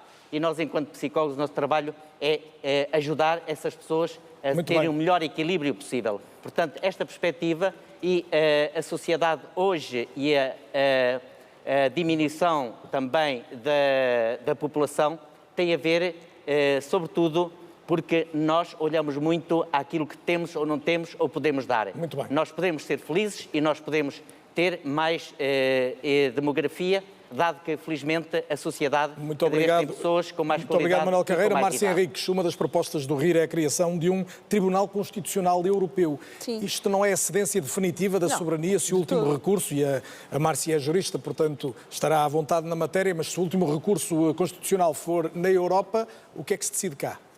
Mas isso já acontece, não é? Não num Constitucional. Não no Constitucional, mas Até porque não há Constituição Europeia. Não é? Não há, exatamente. Mas em todas as outras áreas já acontece. Nós temos as nossas instâncias internas e, se aqui não se resolve o assunto, podemos ir para um Tribunal Europeu. Portanto, por que não alargar isso a uma Constituição Europeia? Porque se estamos todos dentro... Mas é a favor, então, de uma Constituição Europeia? Sou. Claro que tem que haver um Tribunal Constitucional para aplicar uma Constituição certo. Europeia. E será um Tribunal superior com maior poder do que os tribunais portugueses? Não, será um Tribunal... Como é que se relaciona, por exemplo, com o Constitucional português? Se o como um Tribunal de Recurso, por exemplo, um Tribunal de Recurso do nosso Tribunal Constitucional, por que não? Mas isso coloca-o acima, coloca como acima. última instância, não é? Sim, sim. Mas é o que acontece com o Tribunal Europeu dos Direitos do Homem. É um tribunal de recurso. Portanto, irá funcionar da mesma forma. Temos é que fazer uma Constituição Europeia, porque se estamos dentro de uma União Europeia, se perseguimos os mesmos objetivos, se defendemos os mesmos valores, faz todo o sentido termos uma Constituição Europeia. E, portanto, isso são os Estados Unidos da Europa. Isso é assumir o federalismo indefinitivo. Não, não é assumir o federalismo indefinitivo. Como é que não? Não, porque nós temos os nossos tribunais a funcionar, deixamos de os ter. Ou seja, no fundo, a Márcia o que propõe é que Portugal deixe de existir, não é? Exatamente. É porque chega a um ponto... Não, então e o Tribunal Europeu dos Direitos do Homem? Não, também, mas estamos a falar do Tribunal da Aliança. Não é uma instância de mas não é para recurso nos casos todos. Aliás, temos aqui Ficou clara. Eu peço desculpa, ficou clara a nota da Márcia Henriques. É a vez precisamente eu ouvir ao Sanda Liber. É que nem o Volt, que é assumidamente federalista, vai tão longe. Não, mas numa federação existem tribunais nacionais na mesma. Aliás, numa federação, essa ideia que uma federação acaba com os países é uma ideia completamente absurda. Uma federação é composta por uma unidade de Estado. É a decisão única. O debate é ótimo. Eu adorava deixar que ele acontecesse, até porque está a ser, apesar de tudo, entendível. Está a falar quase uma pessoa de cada vez, mas eu tenho mesmo que avançar. Acordo diariamente para defender este país, para valorizá-lo, para... Não é a única. Não.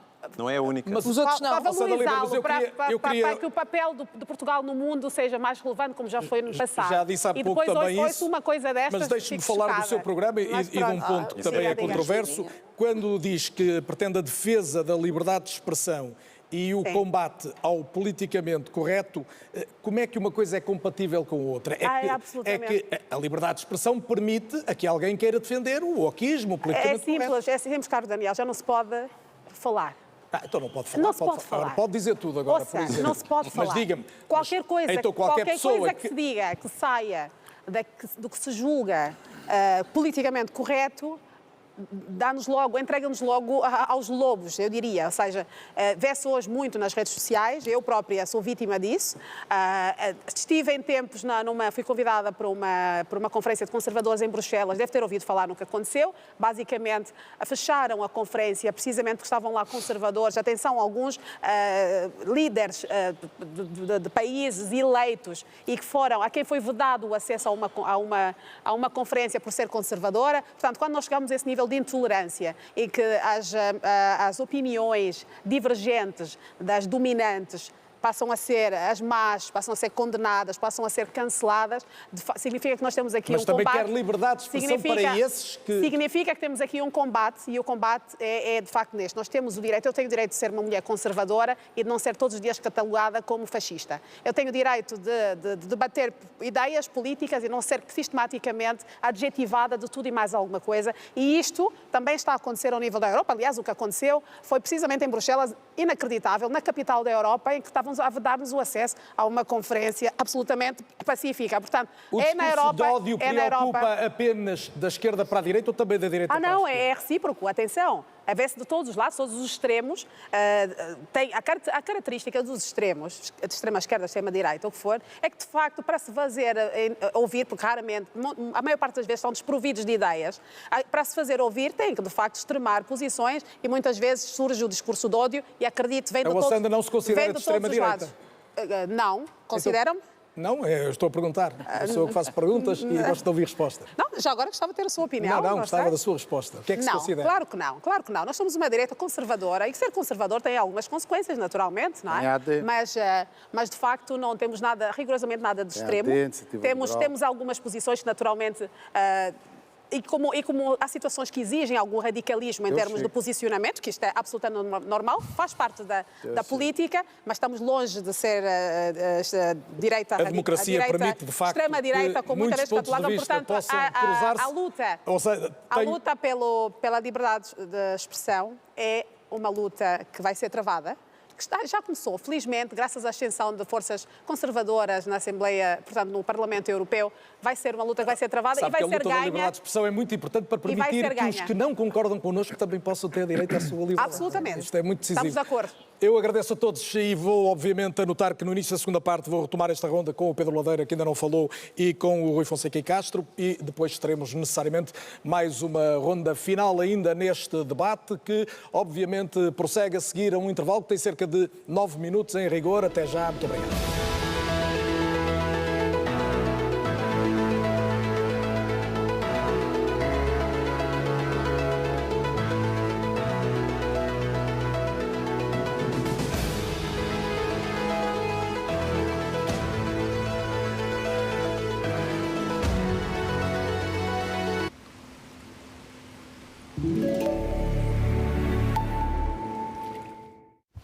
Falemos de automóveis elétricos. Mostra-me o que tens. Uma aerodinâmica tão perfeita. Como uma bola a deslizar pelo ar.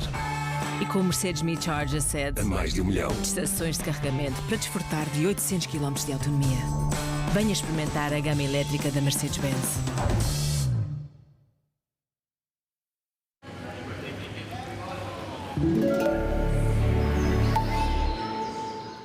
Então, e vais dar uma volta? Sim, mãe. Tenho de ir às compras para o jantar. Também quero comprar uma planta cá para casa. Preciso de uns colãs. E tenho de trazer um x-ato. Ai, filha, como é que consegues andar de um lado para o outro? Não ando. Nem toda a gente quer o mesmo, mas todos gostam de encontrar o que procuram. Se quer comprar o que quer, sem abdicar dos preços baixos, o Continente tem tudo num só sítio. Por ser de toda a gente, o que rende é ir ao Continente.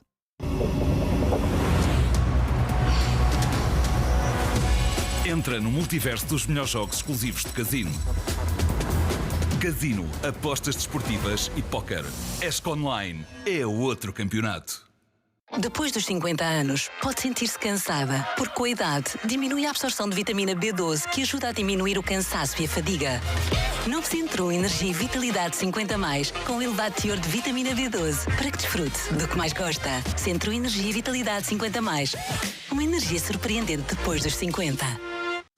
1, 2, 3, teste. Pode ser o gol de Portugal, gol! Para preparar a nossa equipa para o Euro 2024, marcamos 3 jogos amigáveis para ver na RTP. Portugal-Finlândia. Terça-feira, dia 4 às 19h45, em direto na RTP1. Este programa é patrocinado por Betano.pt, patrocinador oficial do UEFA Euro 2024. I'm tremendously excited because of one reason only. QSP Summit. The future. Um dos maiores eventos de management e marketing da Europa está de volta. De 2 a 4 de julho no Porto, Matosinhos. I believe that you have the power and the capability within you. Be where the thinkers are. Para todos os que querem poupar no que mais precisam, o Continente tem tudo a uns preços mais baixos. Maminha de bovino embalada por apenas 9,99€ o quilo. Por ser de toda a gente, o que rende é ir ao Continente. O novo Domestos Power Foam funciona virado ao contrário, com uma pistola inovadora e uma espuma poderosa que adere às superfícies. Domestos Power Foam mata os germes mesmo nas zonas mais difíceis. Novo Domestos Power Foam, imparável. Haha, Juke! Algumas pessoas adoram o carro. E outras pessoas adoram odiá-lo. Vamos lá, pombos! Aquele design é extraordinário. Nem por isso. É sim. Ok, isso sim é fixe. Uns adoram-no. E outros adoram odiá-lo. Novo Nissan Juke. Chegou o verão no Lidl com uma grande promoção. Pranchas stand-up paddle pela metade do preço. Não perca a partir de quinta-feira. Prancha Touring stand-up paddle pela metade do preço. 199€. Lidl, mais para si. Do sabor único do Kinder Chocolate, nasce o gelado Kinder Chocolate. Um gelado de leite cremoso coberto com o delicioso Kinder Chocolate. Novo gelado Kinder Chocolate. O seu pequeno grande gelado. Habituados a entrar todos os dias na sua casa, a RTP faz parte da vida dos portugueses. Estou sim. Vou passar, com licença. Caros telespectadores, apontem, por favor, este número de telefone 761 100 800. Acompanhamos gerações, mostramos-lhe um presente com um passado cheio de história. Mas sempre com os olhos postos num futuro melhor. E é mesmo para alcançarmos esse futuro risonho que hoje estamos aqui, dando-lhe a oportunidade de ganhar 20.000€. Repare, é muito simples. Basta ligar o 761 100 800 e por apenas €1 mais IVA... Faça um grande plano com os 20.000€ que podem mesmo ser seus. Abraça agora esta grande oportunidade com toda a cor que merece. E que sempre quis alcançar. Aqui com a sua, a nossa RTP. Boa sorte! Para aqueles que esperam pelos bons dias para poupar, na Feira do Ar Livre do Continente já não precisam de esperar. Encontre tudo para a sua varanda ou jardim, sempre aos preços mais baixos. Baloiço de jardim Zanzibar por apenas 30€. Por ser de toda a gente, o que rende é ir ao continente. Preparados?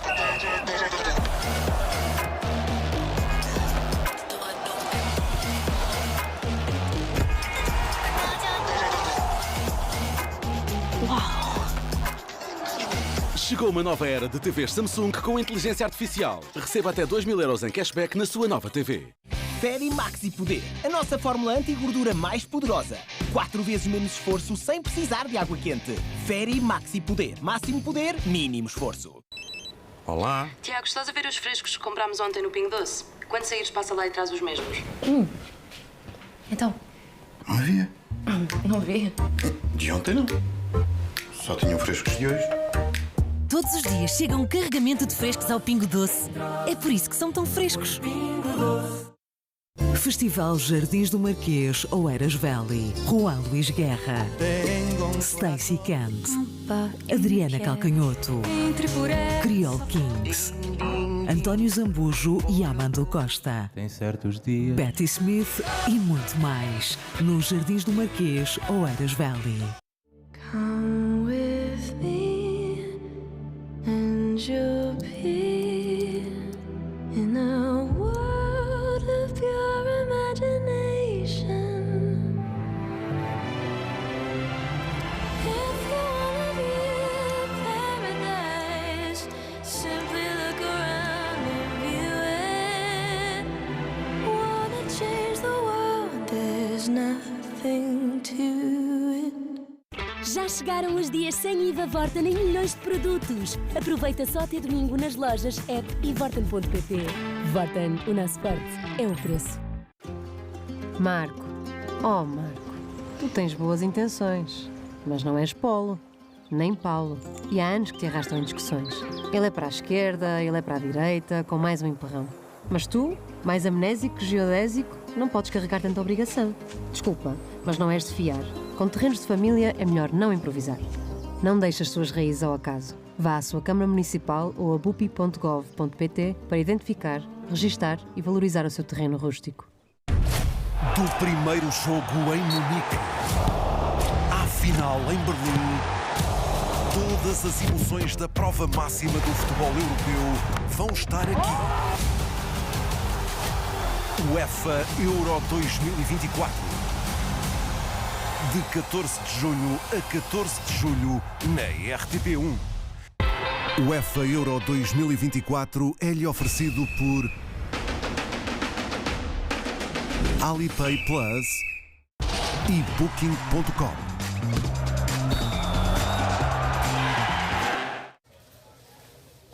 E vejam lá se aí encontram... Bola de mistura. Compre 5 unidades por 16 cêntimos cada e receba a 6ª unidade grátis. Croissant do Lidl com 21% de desconto, 75 cêntimos. A partir de quinta, passe a sua app Lidl Plus e aproveite. Quem compara, compra aqui. Lidl, mais para si. Com Centrum, dê o máximo no seu dia. Uma combinação de 23 vitaminas e minerais personalizada para as necessidades dela, com ácido fólico, cálcio e ferro. Dele, com vitamina B1, B3 e magnésio. E também de toda a família. Centrum, dedicado a si.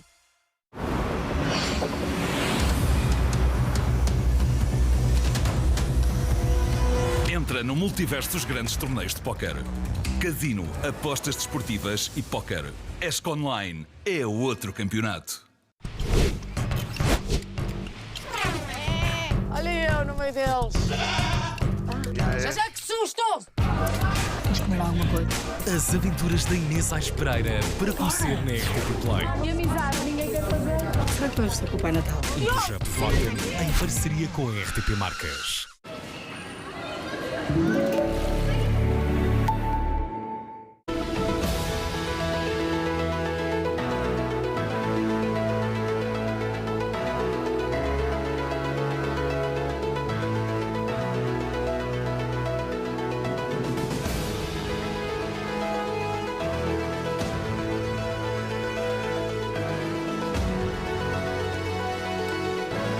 Bem-vindos de volta, retomo na RTP1 e RTP3 em simultâneo o único debate da televisão que junta os cabeças de lista dos partidos que não têm representação parlamentar nesta altura em Bruxelas ou em Portugal.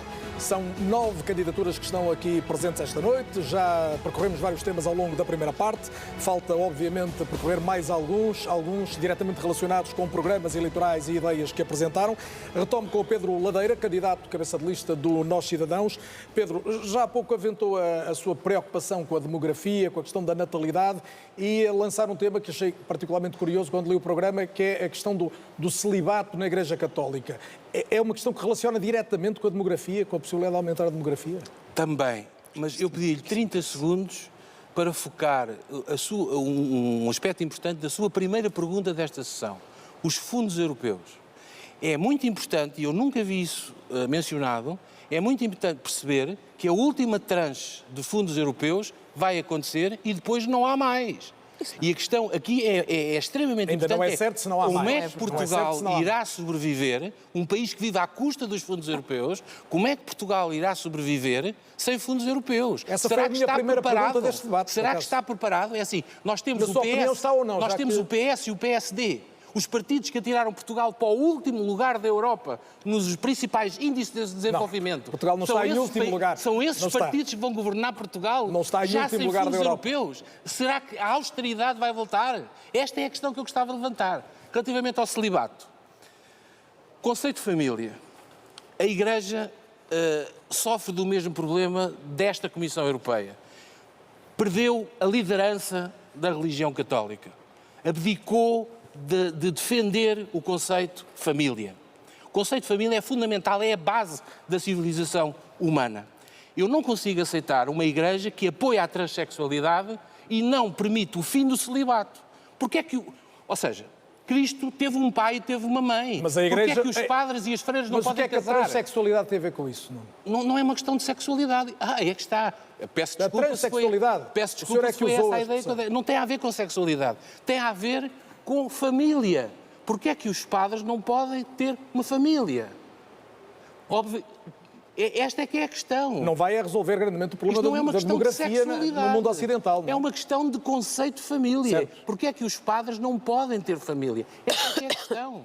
Porque é que há esta obrigatoriedade quando Cristo é filho de um pai e de uma mãe. Porque é que os padres não podem casar e ter filhos e ter uma família normal? Mas é esta a pressão que nós temos que fazer junto do Vaticano, no sentido de libertar a obrigatoriedade do celibato. Eu peço desculpa ao Duarte, se me permite. É uma questão relevante, a demografia é uma questão relevante da Europa e, se me permite, eu estou a ouvir agora outro candidato e não estou a ouvir assim. Peço desculpa. Portanto, obrigado, que eu também não o interrompi.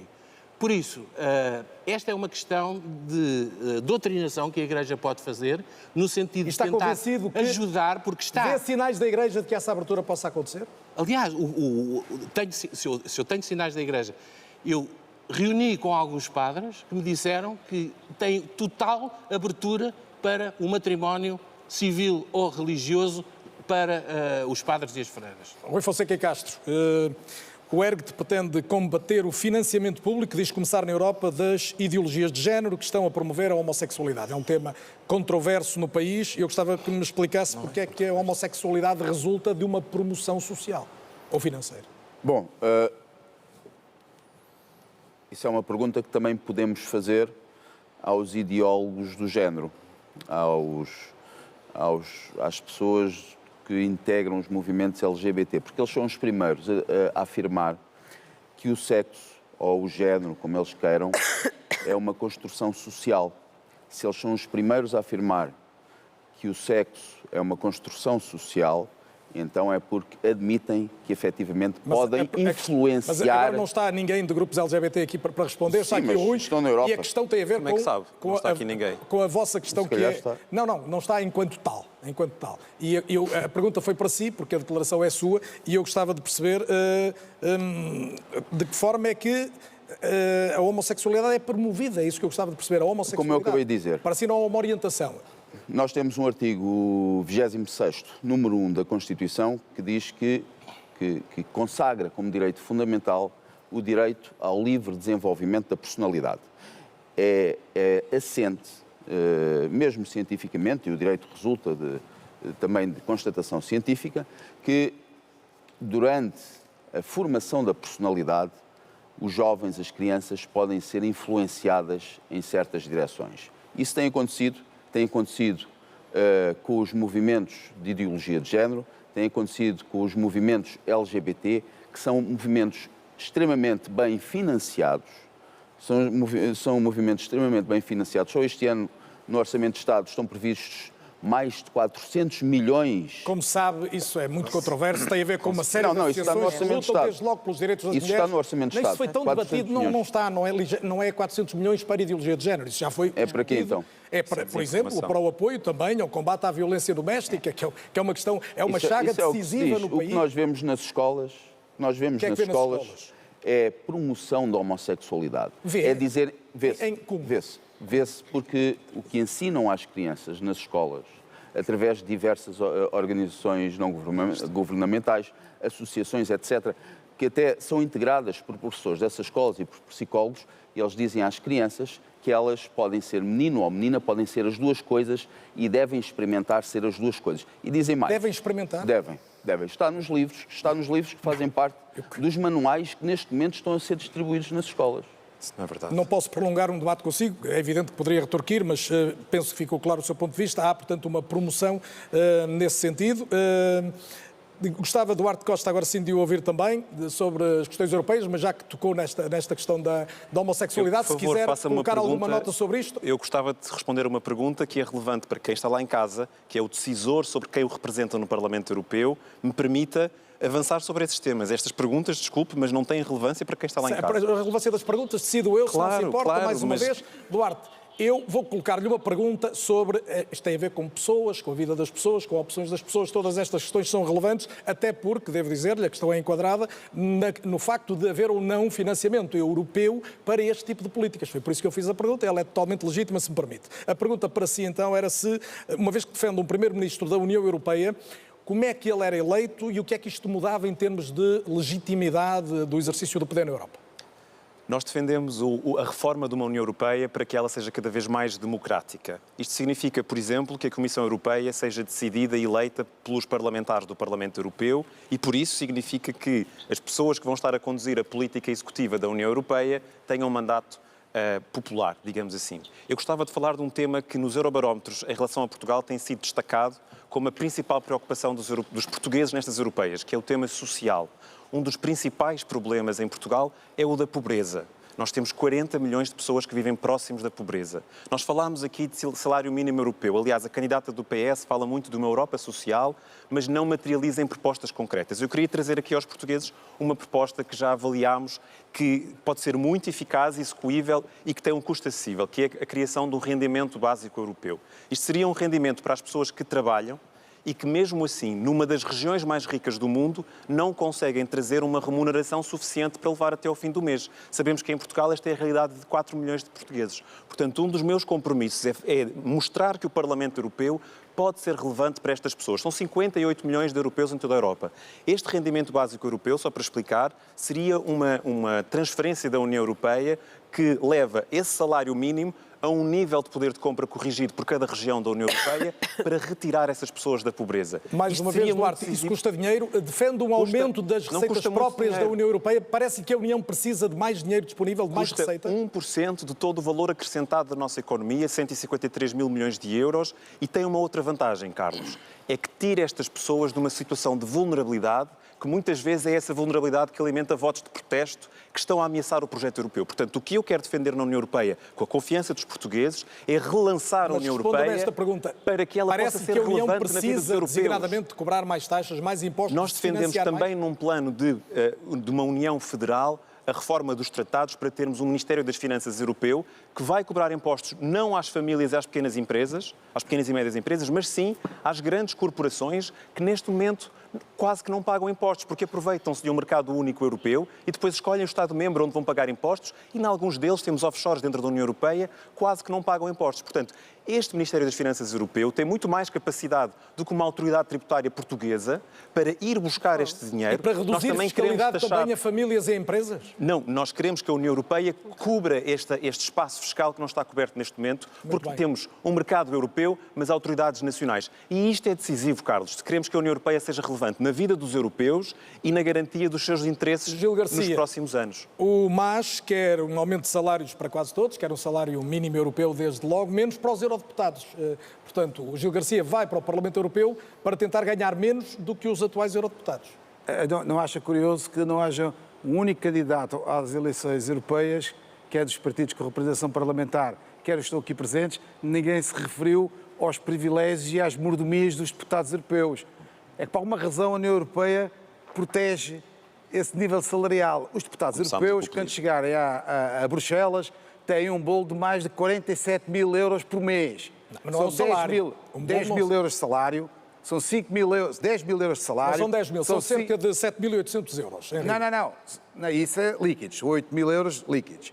10 mil euros e 57, se quiser, mais precisamente. Eu estive a estudar o assunto. São mais 10 mil euros, claro que em termos líquidos são 8 mil euros, só que tem mais 5 mil euros para despesas gerais, que não precisam de apresentar faturas, e ainda tem um bolo de 28 mil euros por mês, ou seja, quase praticamente mais 30 mil euros, para despesas com pessoal. Mas isso é o gabinete, são os assessores, enfim, não vale a pena. São 40 mil euros por mês. Certo, mas nem é o deputado que dispõe, não é o deputado que dispõe desse dinheiro todo. Qual era o valor para si justo para um eurodeputado? Eu já vou responder isso. São privilégios e mordomias que ninguém tem.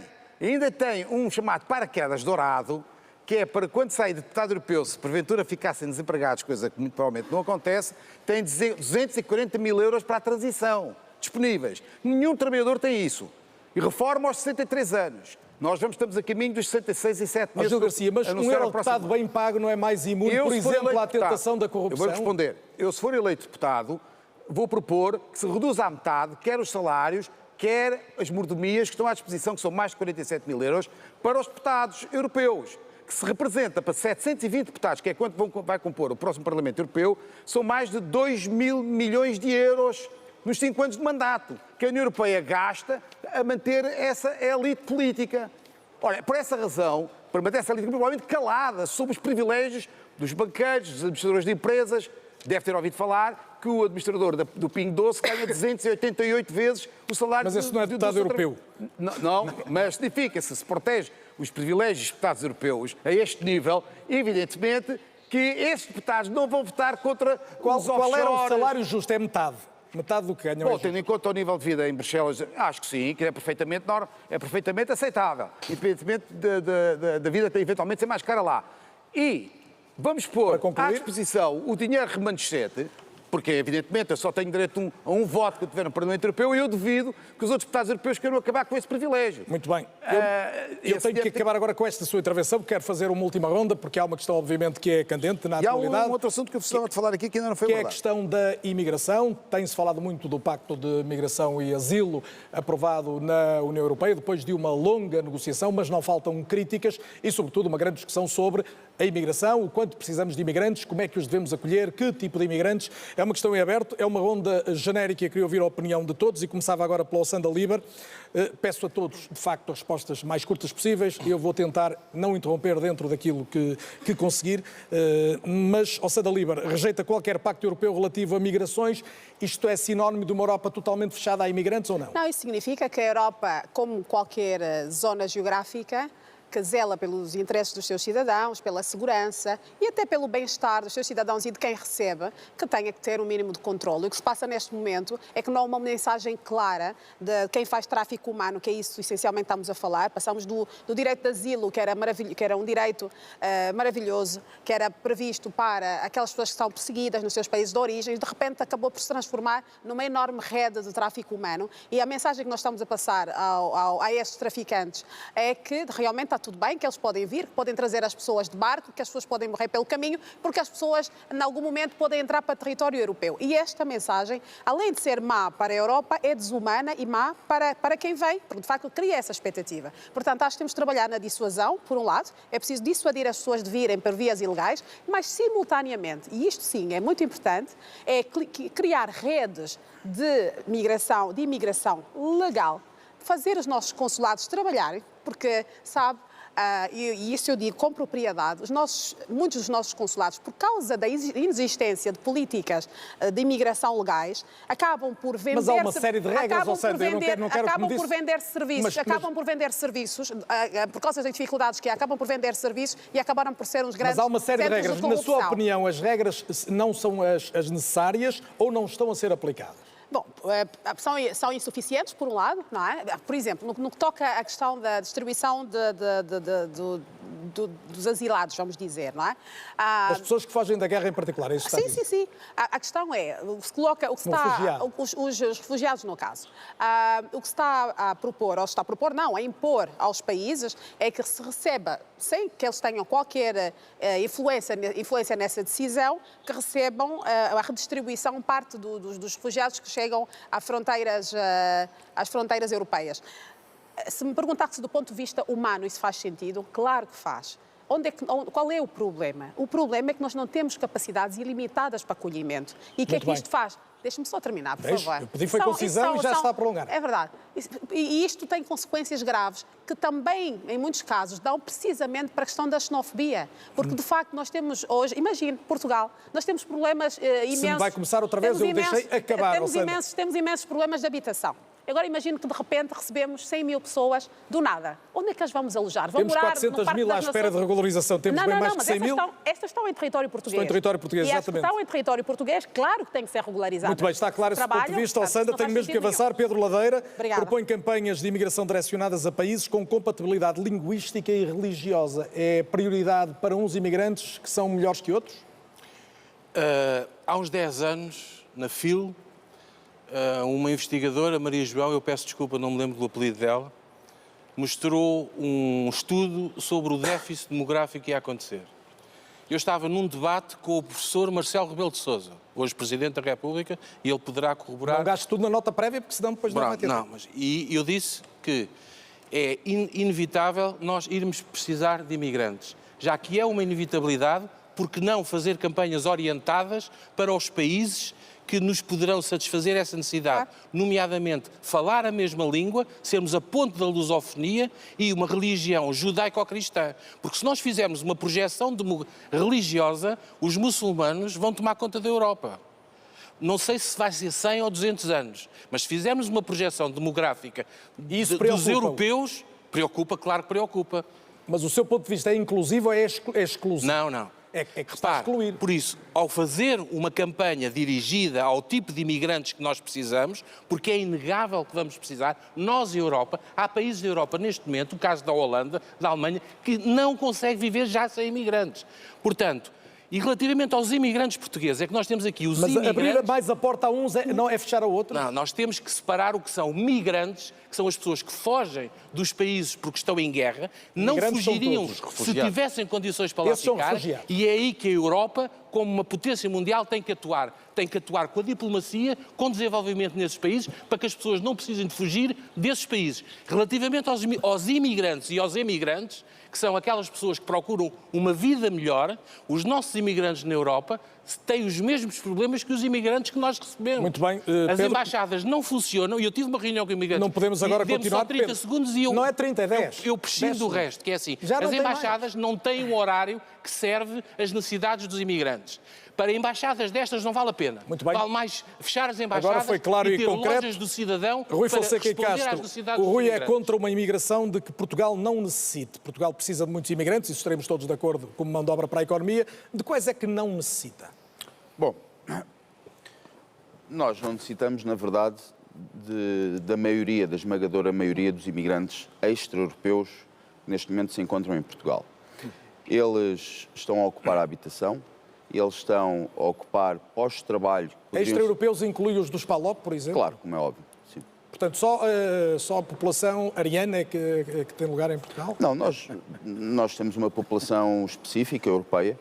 Há outras populações, há outros subgrupos europeus, mas nós somos europeus. A nossa matriz não é judaico-cristã, nós somos cristãos. Não somos... o judaísmo é inimigo do cristianismo e, portanto, nós temos uma matriz cristã ocidental. E, portanto, é isso que nós temos que promover. Nós temos que promover a natalidade, a fertilidade através de políticas de saúde pública, a natalidade através de políticas sociais, para que os portugueses aumentem. Porque não há Portugal sem portugueses. É preciso que as pessoas percebam que não há Portugal sem portugueses. E não há também, e é preciso também que os portugueses nunca perguntaram aos portugueses se queriam abdicar do pouco que têm, da pouca saúde, também da pouca não há segurança, do pouco muitas emprego, atividades económicas para a funcionar entregar em a Portugal outros. sem imigrantes. Permita-me só a questão para ser claro. Não há porque construíram isso desta forma agora. Não há hoje. Eu gostava de perceber melhor o seu ponto. Porque é que um imigrante europeu deve ser preferido a um imigrante africano ou asiático? Porque é a nossa cultura. Nós somos europeus, nós não somos nem africanos nem asiáticos. Portanto, não temos de ser um espaço aberto a outras pessoas que procuram uma vida melhor, não têm a mesma legitimidade para procurar? Por que razão? Nós podemos ir para lá. Se eu quiser ir trabalhar para Angola, vou passar por um processo complicado de obtenção de visto. Nós somos um país de emigrantes há Somos para países de matriz ocidental, cristã. Não apenas, mas pronto. Sim, claro sobretudo. Onde nós nos instalamos definitivamente são em países de matriz ocidental.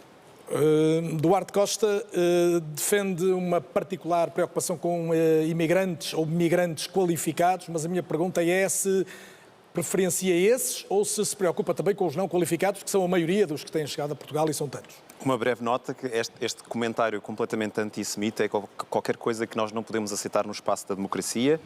Em segundo lugar, nós no último mandato, nós temos um eurodeputado no Parlamento Europeu eleito, não é antissemita. Está a confundir os conceitos. Mas é a vez do Duarte Posso agora, falar? se não se importa?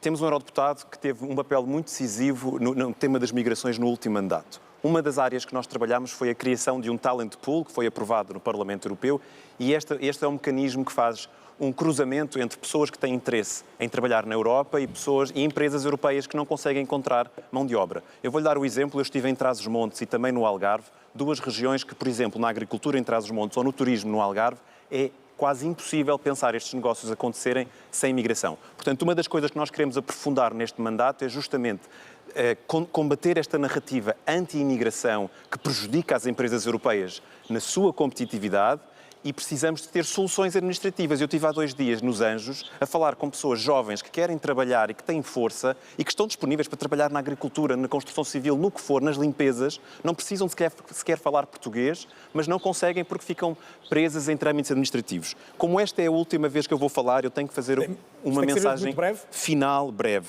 O Volt é um partido que está tão preparado para representar Portugal no Parlamento Europeu como os grandes partidos em Portugal, em particular o PS e a AD. São dois partidos que têm tido uma narrativa muito focada em guerras entre si, que apresentaram programas tardios. O Volt, e eu procurei neste debate mostrar a competência e a competência. Procurou, mas eu não posso permitir agora que continue, porque senão todos vão querer fazer a mesma coisa e não há minutos finais para ninguém. É a vez do Gil Garcia me falar, se não se importa, de imigração. Defende uma política de portas abertas ou com pré-requisitos concretos que é preciso preservar? Uma primeira nota que eu acho que é incrível, nós estamos a concorrer à União Europeia num momento, e falámos da guerra da Ucrânia há bocado, e esquecemos do que está a passar num verdadeiro genocídio em Gaza. Portanto, a União Europeia devia de interromper ou devia de boicotar as relações políticas, diplomáticas e económicas rapidamente com o Estado de Israel, que está a praticar um genocídio que não se via desde a Segunda Guerra Mundial. Ficou clara a sua nota, estamos no final, peço que avance para a questão da imigração. Ninguém fala nesse assunto hoje, é um problema europeu, porque a União Europeia tem peso sobre o que se passa no Médio Oriente. Em relação aos imigrantes é o seguinte, primeiro é recordar que Portugal tem, neste momento, 2 milhões e 100 mil pessoas fora do país, como emigrantes. Portugal é o país da União Europeia que mais emigra e é o 8º no mundo. Ou seja, portanto, nós somos dos países que mais exportamos mão de obra. Porque é que a mão de obra que faz falta e que vem dos imigrantes de fora para dentro é porque os portugueses querem melhores salários, querem melhores condições de vida que não conseguem encontrar em Portugal. É a razão pela qual, nos últimos 10 anos, emigraram em Portugal 1 milhão de portugueses, à média praticamente 100 mil todos os anos. E então o que é que fazemos a tantos que estão a chegar todos os dias a Portugal? Por isso é que os empresários, os primeiros a andarem a pedir imigrantes para a apanha dos frutos vermelhos, para a hotelaria, para a restauração. Portanto, não há, porque a mão de obra que estaria disponível em Portugal não está disponível, e fazem bem, a trabalhar por 820 euros, em que o nosso salário médio são 1.000 euros. Gil Garcia, ou 1.100 está euros. claro, eu tenho muitas pessoas com alguma desvantagem de tempo e tenho que compensar mesmo. E, portanto, já tenho que passar à Joana Amaral Dias, pedir-lhe a mesma concisão. Joana, defende o ADN que se deve privilegiar, sobretudo, o trabalho junto de países de origem. A verdade é que isso produz um efeito relativamente à distância. O que é que se faz para resolver hoje? E peço-lhe mesmo que seja concisa.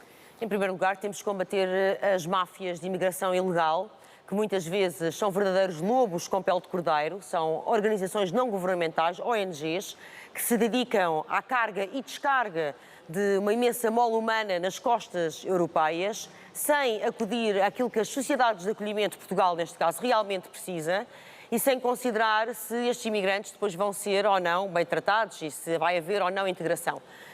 O ADN esteve ontem numa ação muito especial, ali na Sopa dos Pobres, onde eu e o presidente do ADN, o Bruno Fialho, pernoitámos para protestar realmente contra esta situação. Lamentavelmente, outra vez a RTP não esteve presente, também não esteve presente no lançamento da nossa candidatura, não cumprindo também aquilo que está disposto na lei.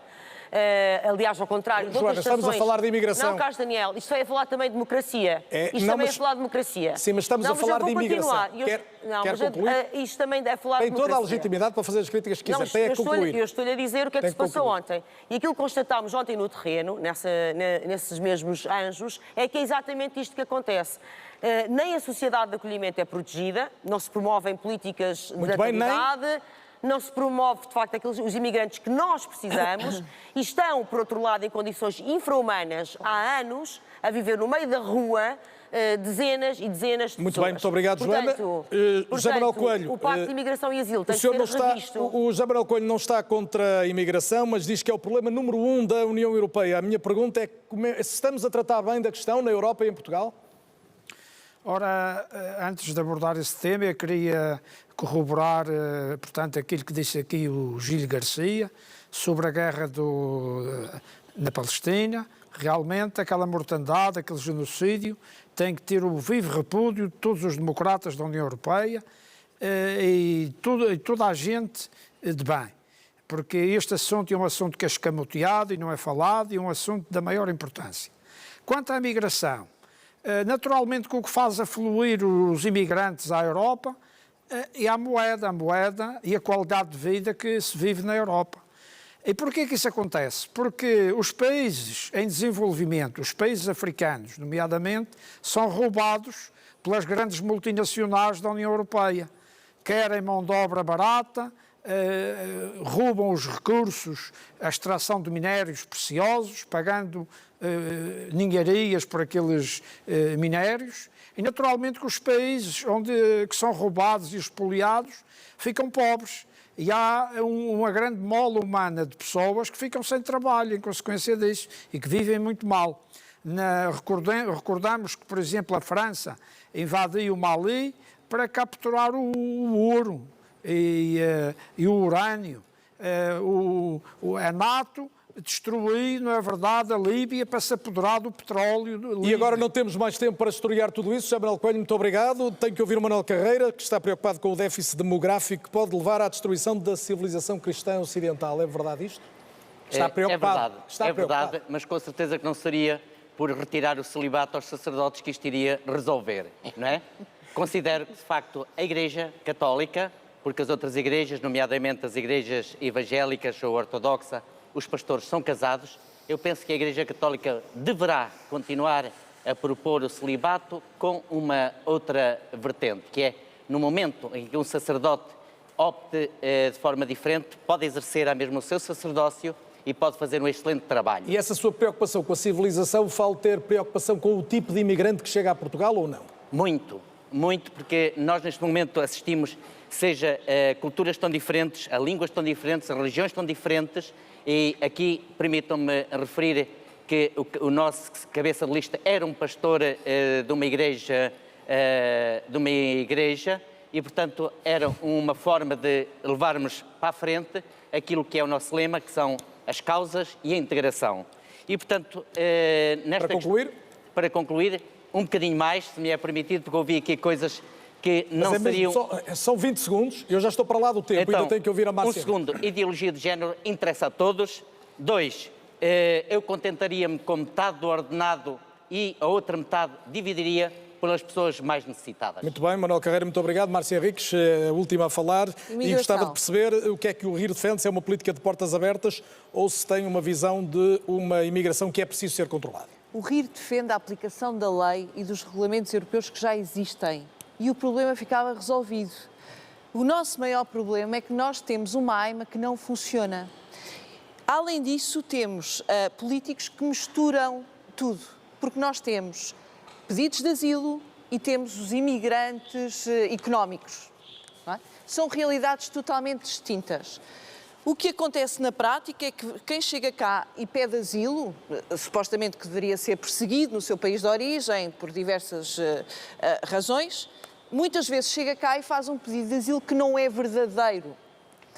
Com isso, consegue receber apoios e subsídios nacionais e, como a AIMA demora muito tempo a resolver e a analisar os processos, essas pessoas vivem com subsídios que são atribuídos pelo Estado português durante 2, 3 anos. Portanto, as regras, quer na Europa, quer em Portugal, são suficientes? Falta executá-las melhor? São.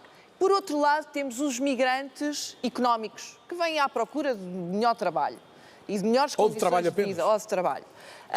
Muitas dessas pessoas chegam a Portugal com vistos de turismo emitidos pela Alemanha, pela Itália, por Espanha, e dentro do espaço Schengen deslocam-se de autocarro, de carro, e chegam a Portugal. E chegam a Portugal porquê? Porque em Portugal conseguem fazer uma manifestação de interesse com documentos que nem sequer são verdadeiros. Muitas vezes submetem documentos, folhas em branco. Fazem a manifestação de interesse, conseguem ter um contrato de trabalho. E depois o que acontece é que estão a ser utilizados e explorados, nomeadamente na agricultura, pessoas que trabalham 10 e 12 horas por dia e que chegam ao final do mês e ganham 600 Márcia, fui mais condescendente porque estava em desvantagem no tempo. Quero agradecer muito a todos a presença esta noite na RTP e o contributo que trouxeram a este debate, o debate plural.